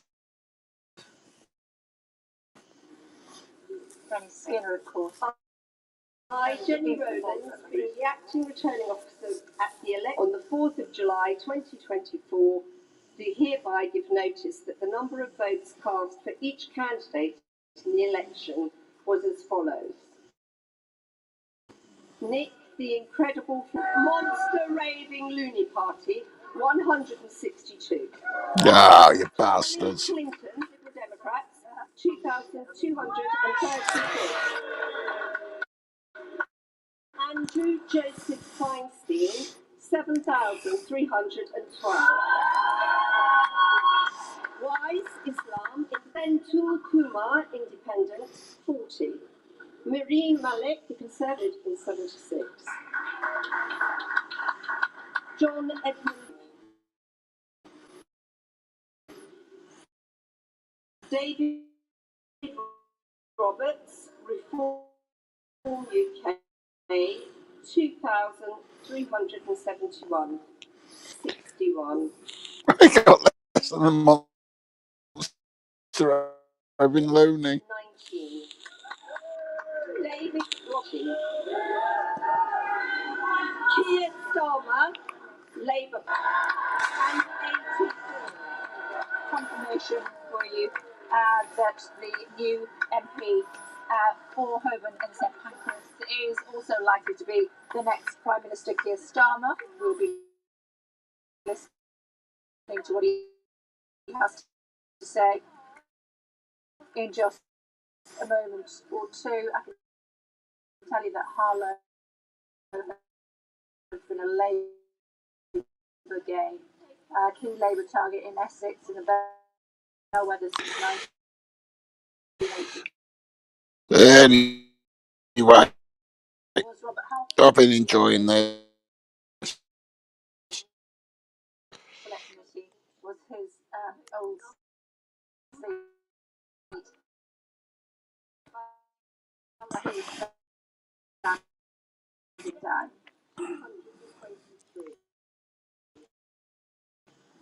And you can see 3 pages of people standing, waiting for their moment in the sun by standing with the would-be Prime Minister in Holborn. All democracies in the world that you've got incidents that happen, and the way our democracy works, you can have an elbow carrot holds and has exactly the same rights as everybody else to do so.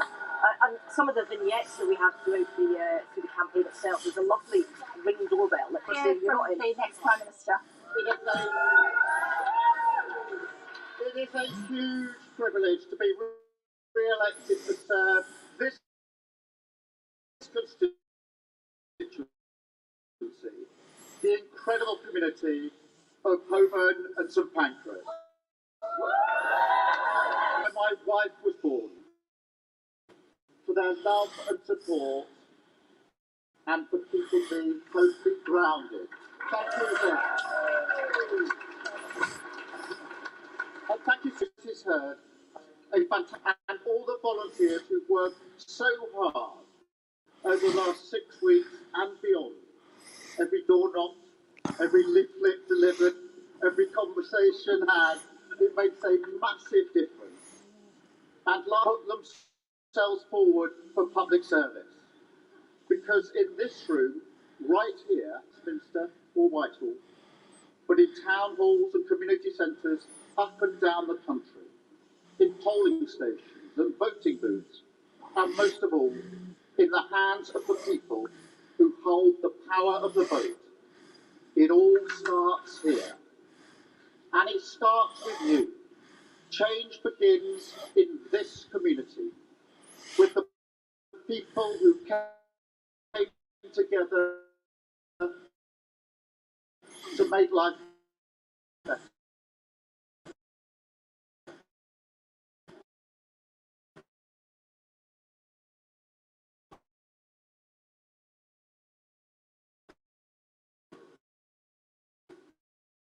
Like the fantastic councillors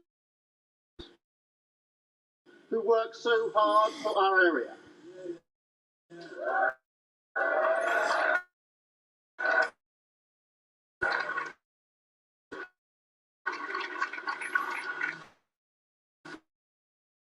This starts in this neighbourhood. The groups, the faith community, the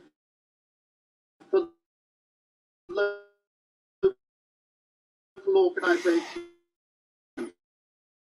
who serve week in, week out. And hope starts with that one kid from Somerstown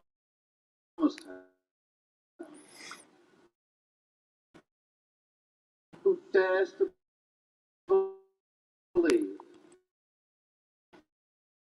that the future belongs to her.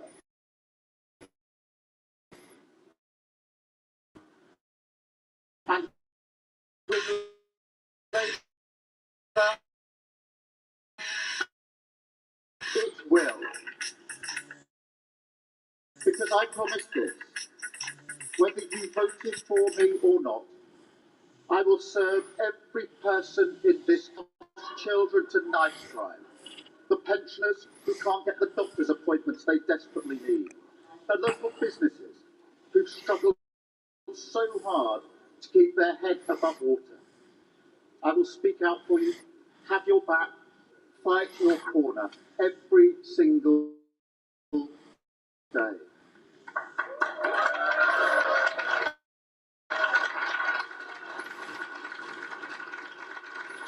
Because tonight people here and around the country have spoken and they're ready for change as public, because this is your democracy, your community, and now time for us to deliver.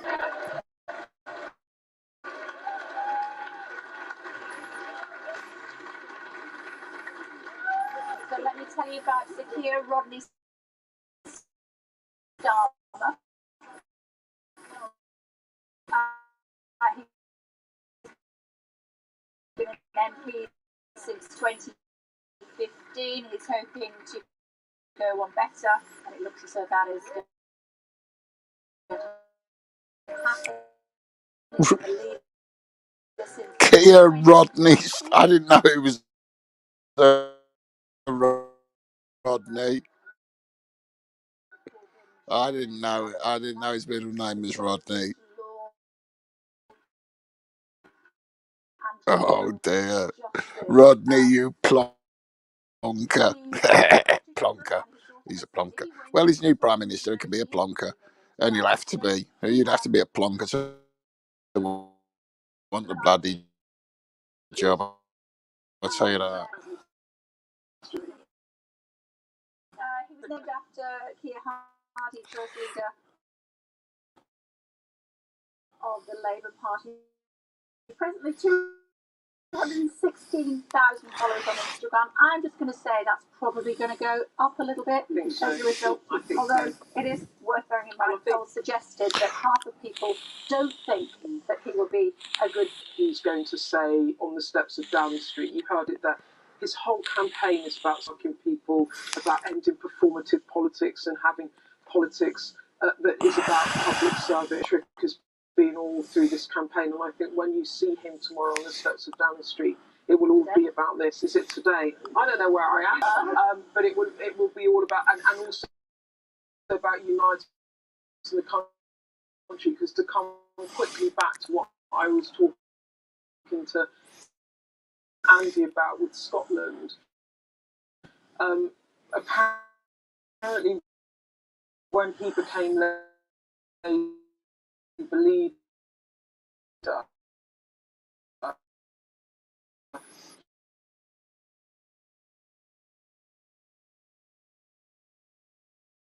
he said to his team, I cannot tolerate having one MP in Scotland. Like, I have to be a PM if I win that governs for the whole country. And so this whole aim to try and win big vote shares in all three nations, and they now think that nations where they field the candidates is really important for Starmer. But the other flip side of this, Kate, is the vote share is looking like it is going to be pretty low. We don't have a number yet, but if the vote... His vote's down 70%. Yeah, well, this is safe seats. So they are, the whole strategy, and this was Morgan McSweeney, who is his campaign chief, who came on board with him to become Labour 84 seats. to stack up votes where they think they can win seats. So they've just read that, and it looks like the strategy is paying off, and that's why you're seeing big drops, I think, in seats where they're not trying to turn out the vote. Because what Corbyn managed to do was get quite a big vote share by turning out the vote, but not turning out the vote in the seats where Poo in the Labour, pot. and that was all of the strategy that Poo in the pot. McSweeney Poo in the to pot. execute, which appears to be. Oh, I've got a Labour. Let's find out what's happening with Grant Shapps' thing. Declaration of results of poll. Election of a Member of Parliament for Welland Hatfield on Thursday the 4th of July 2000, being the returning officer at the above election, do hereby give notice that the number of votes recorded for each candidate at the said election is as follows. Aaron Jack Oliver, Reform UK,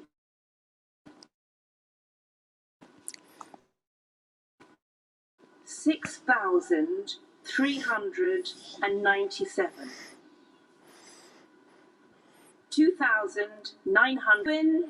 Andrew Allen, Labour Party, 19,000. Yes. That's in a lot of trouble.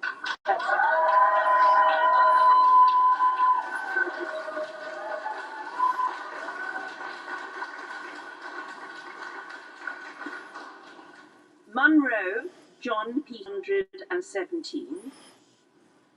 Shapps Grant, the Conservative Party candidate. Grant Shapps, bye-bye, Defence Secretary. Real job, you cunt. Go on, fuck off. It's a long walk home, innit? When you're a loser. People, and I've got on well with Grant. Started this unpicking of our plans from things, the way that he treated people, particularly my good. Not going to be many tears shed, I don't think, at this. Well, this is a massive blow. Grant Shapps wanted to run as leader. He's nearly 20 percentage points, and he's the second cabinet minister to fall. Now, in '97, 7 cabinet ministers lost their seats, and I just wonder if it's going to tick past lost in Cheltenham to the Lib Dems. See what happens with IDS. Ian Duncan Smith, another big beast in Chingford. Lindsay Roberts-Egan, acting returning officer. The total number of votes given to each candidate. Universal credit cunt, you bald-headed slaphead, you cunt. 1,334. Ian Duncan Smith, the Conservative Party candidate. 17,281.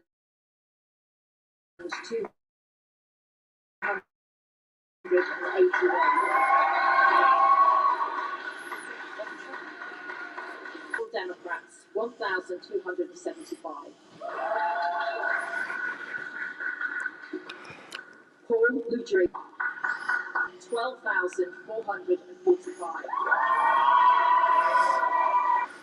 Sharma Tatler, Labour Party candidate, 12,520. This is their IDS has held. Oh, I bastard. think this goes back to something John McDonnell could have played things differently. But besides that, I don't know that community and he's kind of well known at that.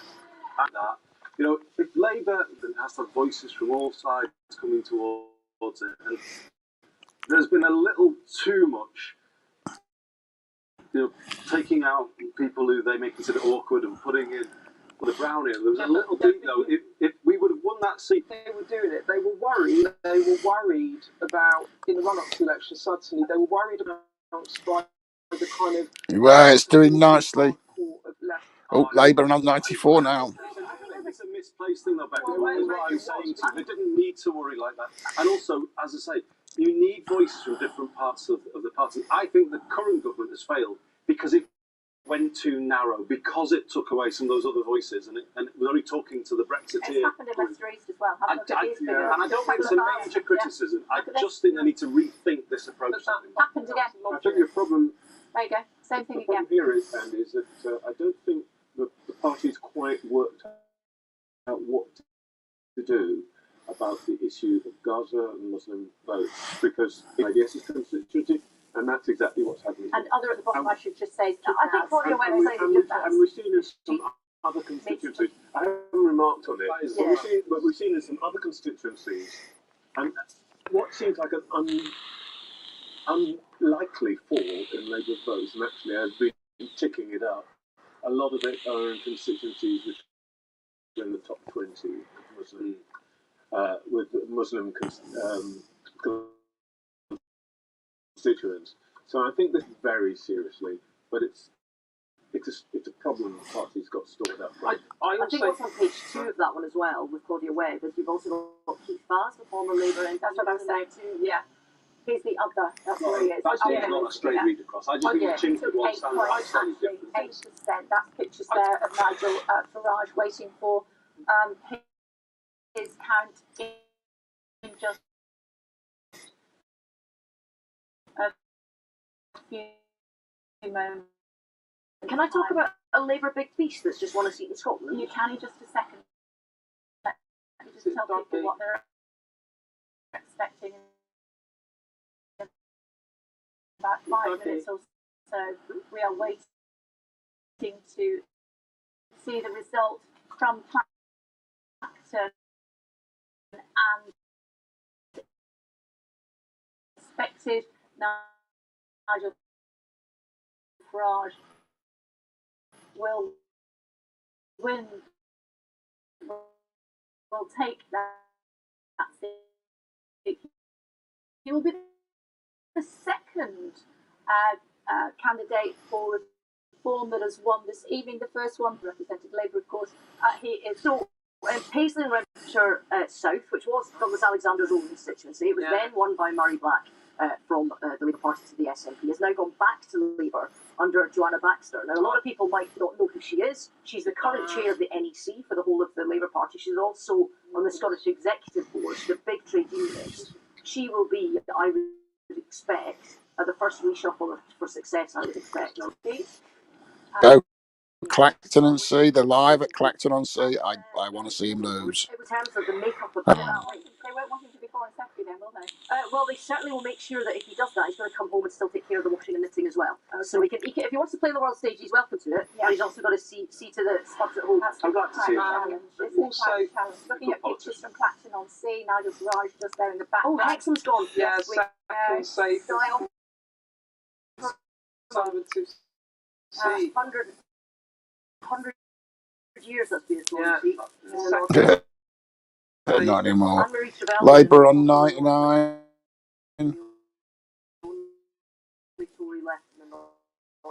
Farage looks worried. The second safest seat in the North East. Yeah, I feel for Guy Offerman. He's an absolute powerhouse of campaigning. That won't be for lack of effort that he's lost that.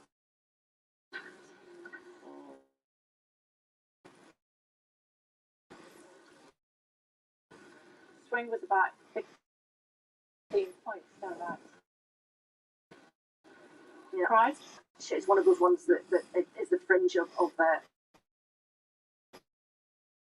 being Tory for a long time. He's the right sort of Tory for it, if you know what I mean. He's very down to earth, works hard, hyperactive, family man, very in touch with be back in his constituency. Oh dear. I just wanted to also tell you, Basildon, momentarily. Let's hear if we can represent the people to the very best of your ability.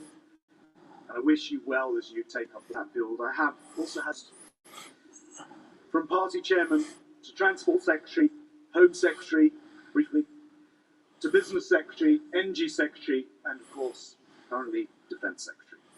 I want to pay tribute on that last one to the selfless courage of the men and women of this country who served in our armed forces. I've had the privilege to work with them. And there's no more important task for any government than to defend the realm, and my proudest achievement in government has been to secure a very large multi-billion-pound additional funding to increase our armed forces spending. It's clear tonight that Britain will have a new government in the morning,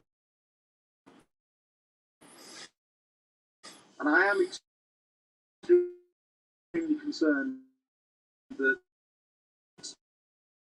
unless it quickly commits to spend 2.5% of GDP on defence, our armed forces may suffer.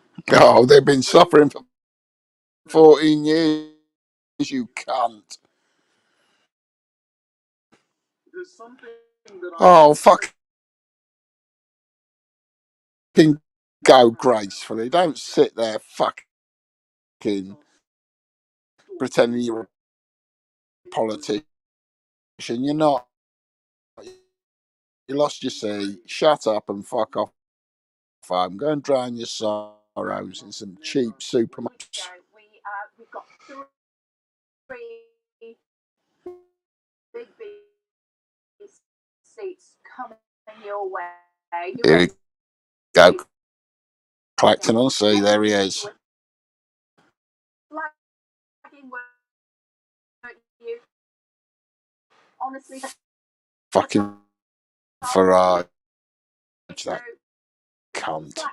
Clapton coming up very shortly. Why is that important? Because that is the man in the middle there. Fucking win. Ricky. That was an ultra conservative chairman in there. Is an absolute. He's had a recount there. So Islington North as well. And Beth's got news on Islington North for us. Just to Jeremy A Corbyn. 99-seat lead just at this point. As an independent, and then also intimating a bit of that, weren't you, about making it a bit of a broader church again? I just think that's what a government needs. Lovely. A government in power when you've got breadth and depth in terms of the voices. But having said that, Beth, to pick up something you were saying before, I can't knock those who put together this strategy, this general election strategy for Labour. I'm making some points at the margins, if you like. But on the whole, I think it's right for me to recognise quite a ruthless strategy in the way that you were describing, not piling up votes where they're not needed. Okay. So benefited from allowing those other voices to be part of the mix. okay. 8th time of asking, can he finally be an MP? Moments away from finding out. Ed, have you got a chart? I've got a chart. Right. I've got the thermometer.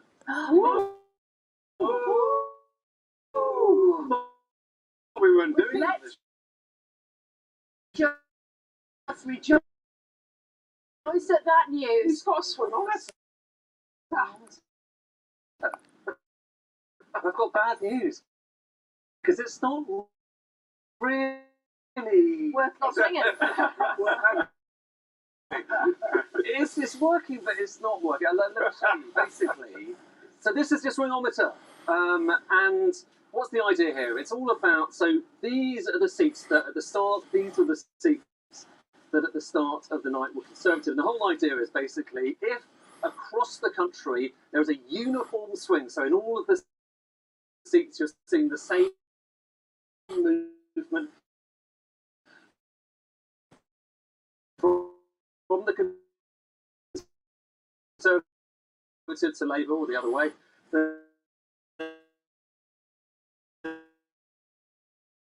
and this needle goes like that, and then gradually all of these seats are turned red, and then by the time the needle gets there, it's eaten up enough seats. The amount of swing that we're seeing across the country right now and activates the swingometer.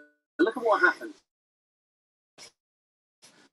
Okay, the swingometer, the needle goes up.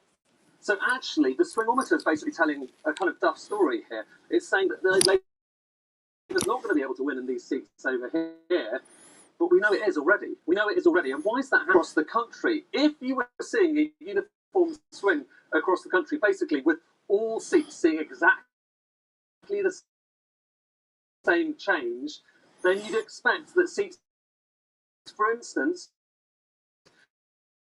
where the Conservatives didn't have much majority before, through to seats where the Conservatives have share of the vote, to be behaving the same way. But let me show you where the Conservatives, going from Labour to the Conservative, the more they're losing. The more they're losing. And that really matters because they're losing way above where you would normally expect. And that is part of the explanation for how the Labour Party is heading potentially for a big majority. It's going way beyond where the swing territory. We just look again at where we are right now. So this is showing you the change in the share of the vote for all the parties going back falls, essentially. So when you're going from a vote share, a big vote share to a small vote share, this is basically showing you that. And the bigger the bars are, the worse you're doing. So that, for instance, that's the Lib Dems in 2015. You can see the Labour Party suffering there. You can see the Conservative Party in 1997. And the key thing here is, look at this. This is the biggest fall in the share of the vote that we have seen from any party going back to 1835.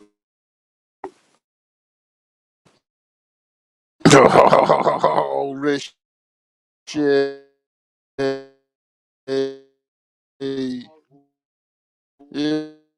are the captain of the fucking Titanic, you fucking useless wet so whatever they've been calling you. I wouldn't call you that. No. No. Critical is this is actually based on the figures we have so far. Sorry, I've got to interrupt This is you. happening right now. Yeah. Held on Thursday, 4th of July 2024, to hereby give notice that the number of votes recorded for each candidate at the said election is as follows. Rita Agarwal, Liberal Democrat, at 1661. Jeremy Bernard Corbyn, commonly known as Jeremy Corbyn, Independent,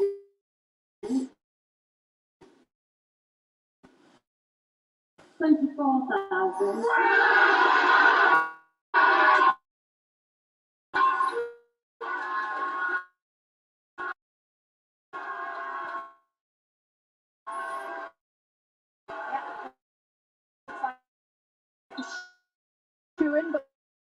We'll just wait for the Labour vote.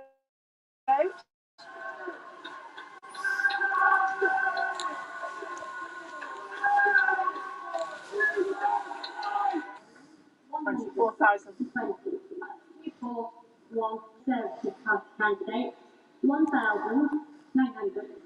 Paul Dominic Jostling, 32, commonly known as Sheridan State, Green Party, 2,660. 2660. Crackle Marvin, Labour. 16,800. About an hour or so ago, Jeremy Corbyn has gained the seat as an independent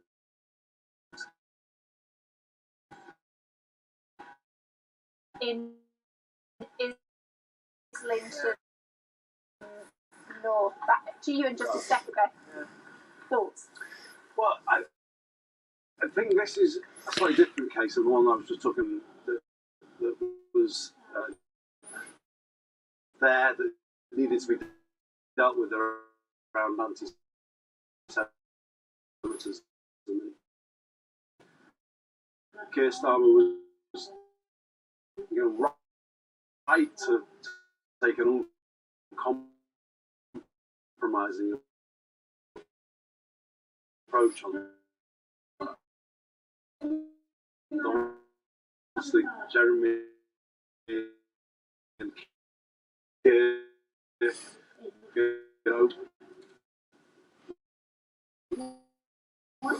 ended up in different positions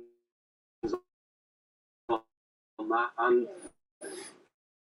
you can say that this had to be handled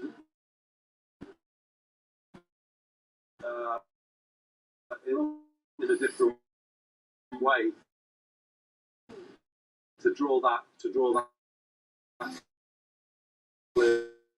line, but that reflects, I think, if I'm honest, the person that a vote like that without putting in the work, being well liked in your area, somebody that people want to support. I mean, that speaks for. First breaking news.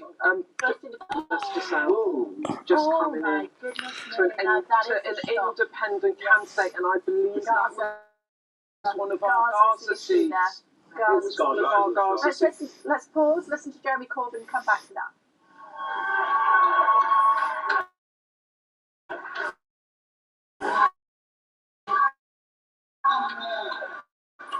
Thank you very much for the declaration.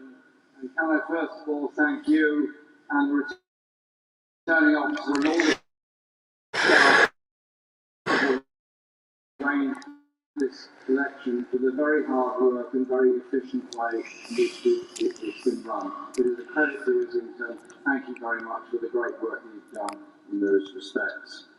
I also want to place on record my enormous thanks to the people of Islington North for electing me for the 11th. Actions declaring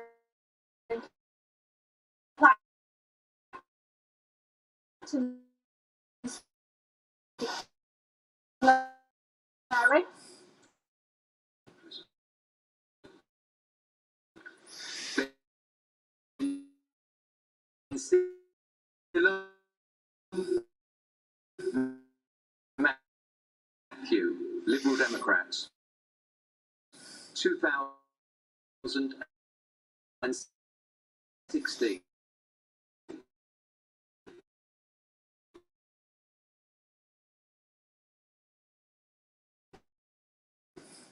Farage, Nigel, Paul, Reform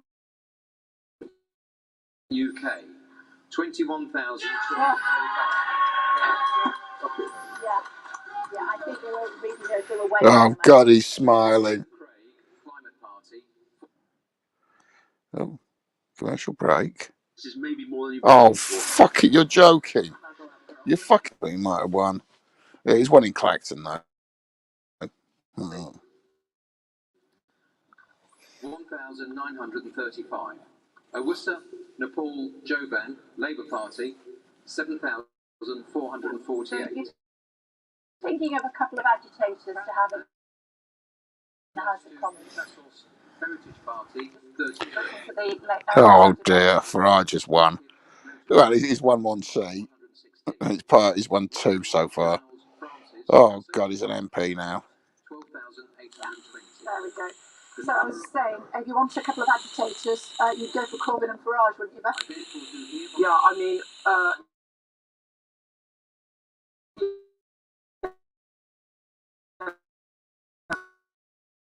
so Corbyn has held on in Islington North as an independent. That was a hard fought battle, but he had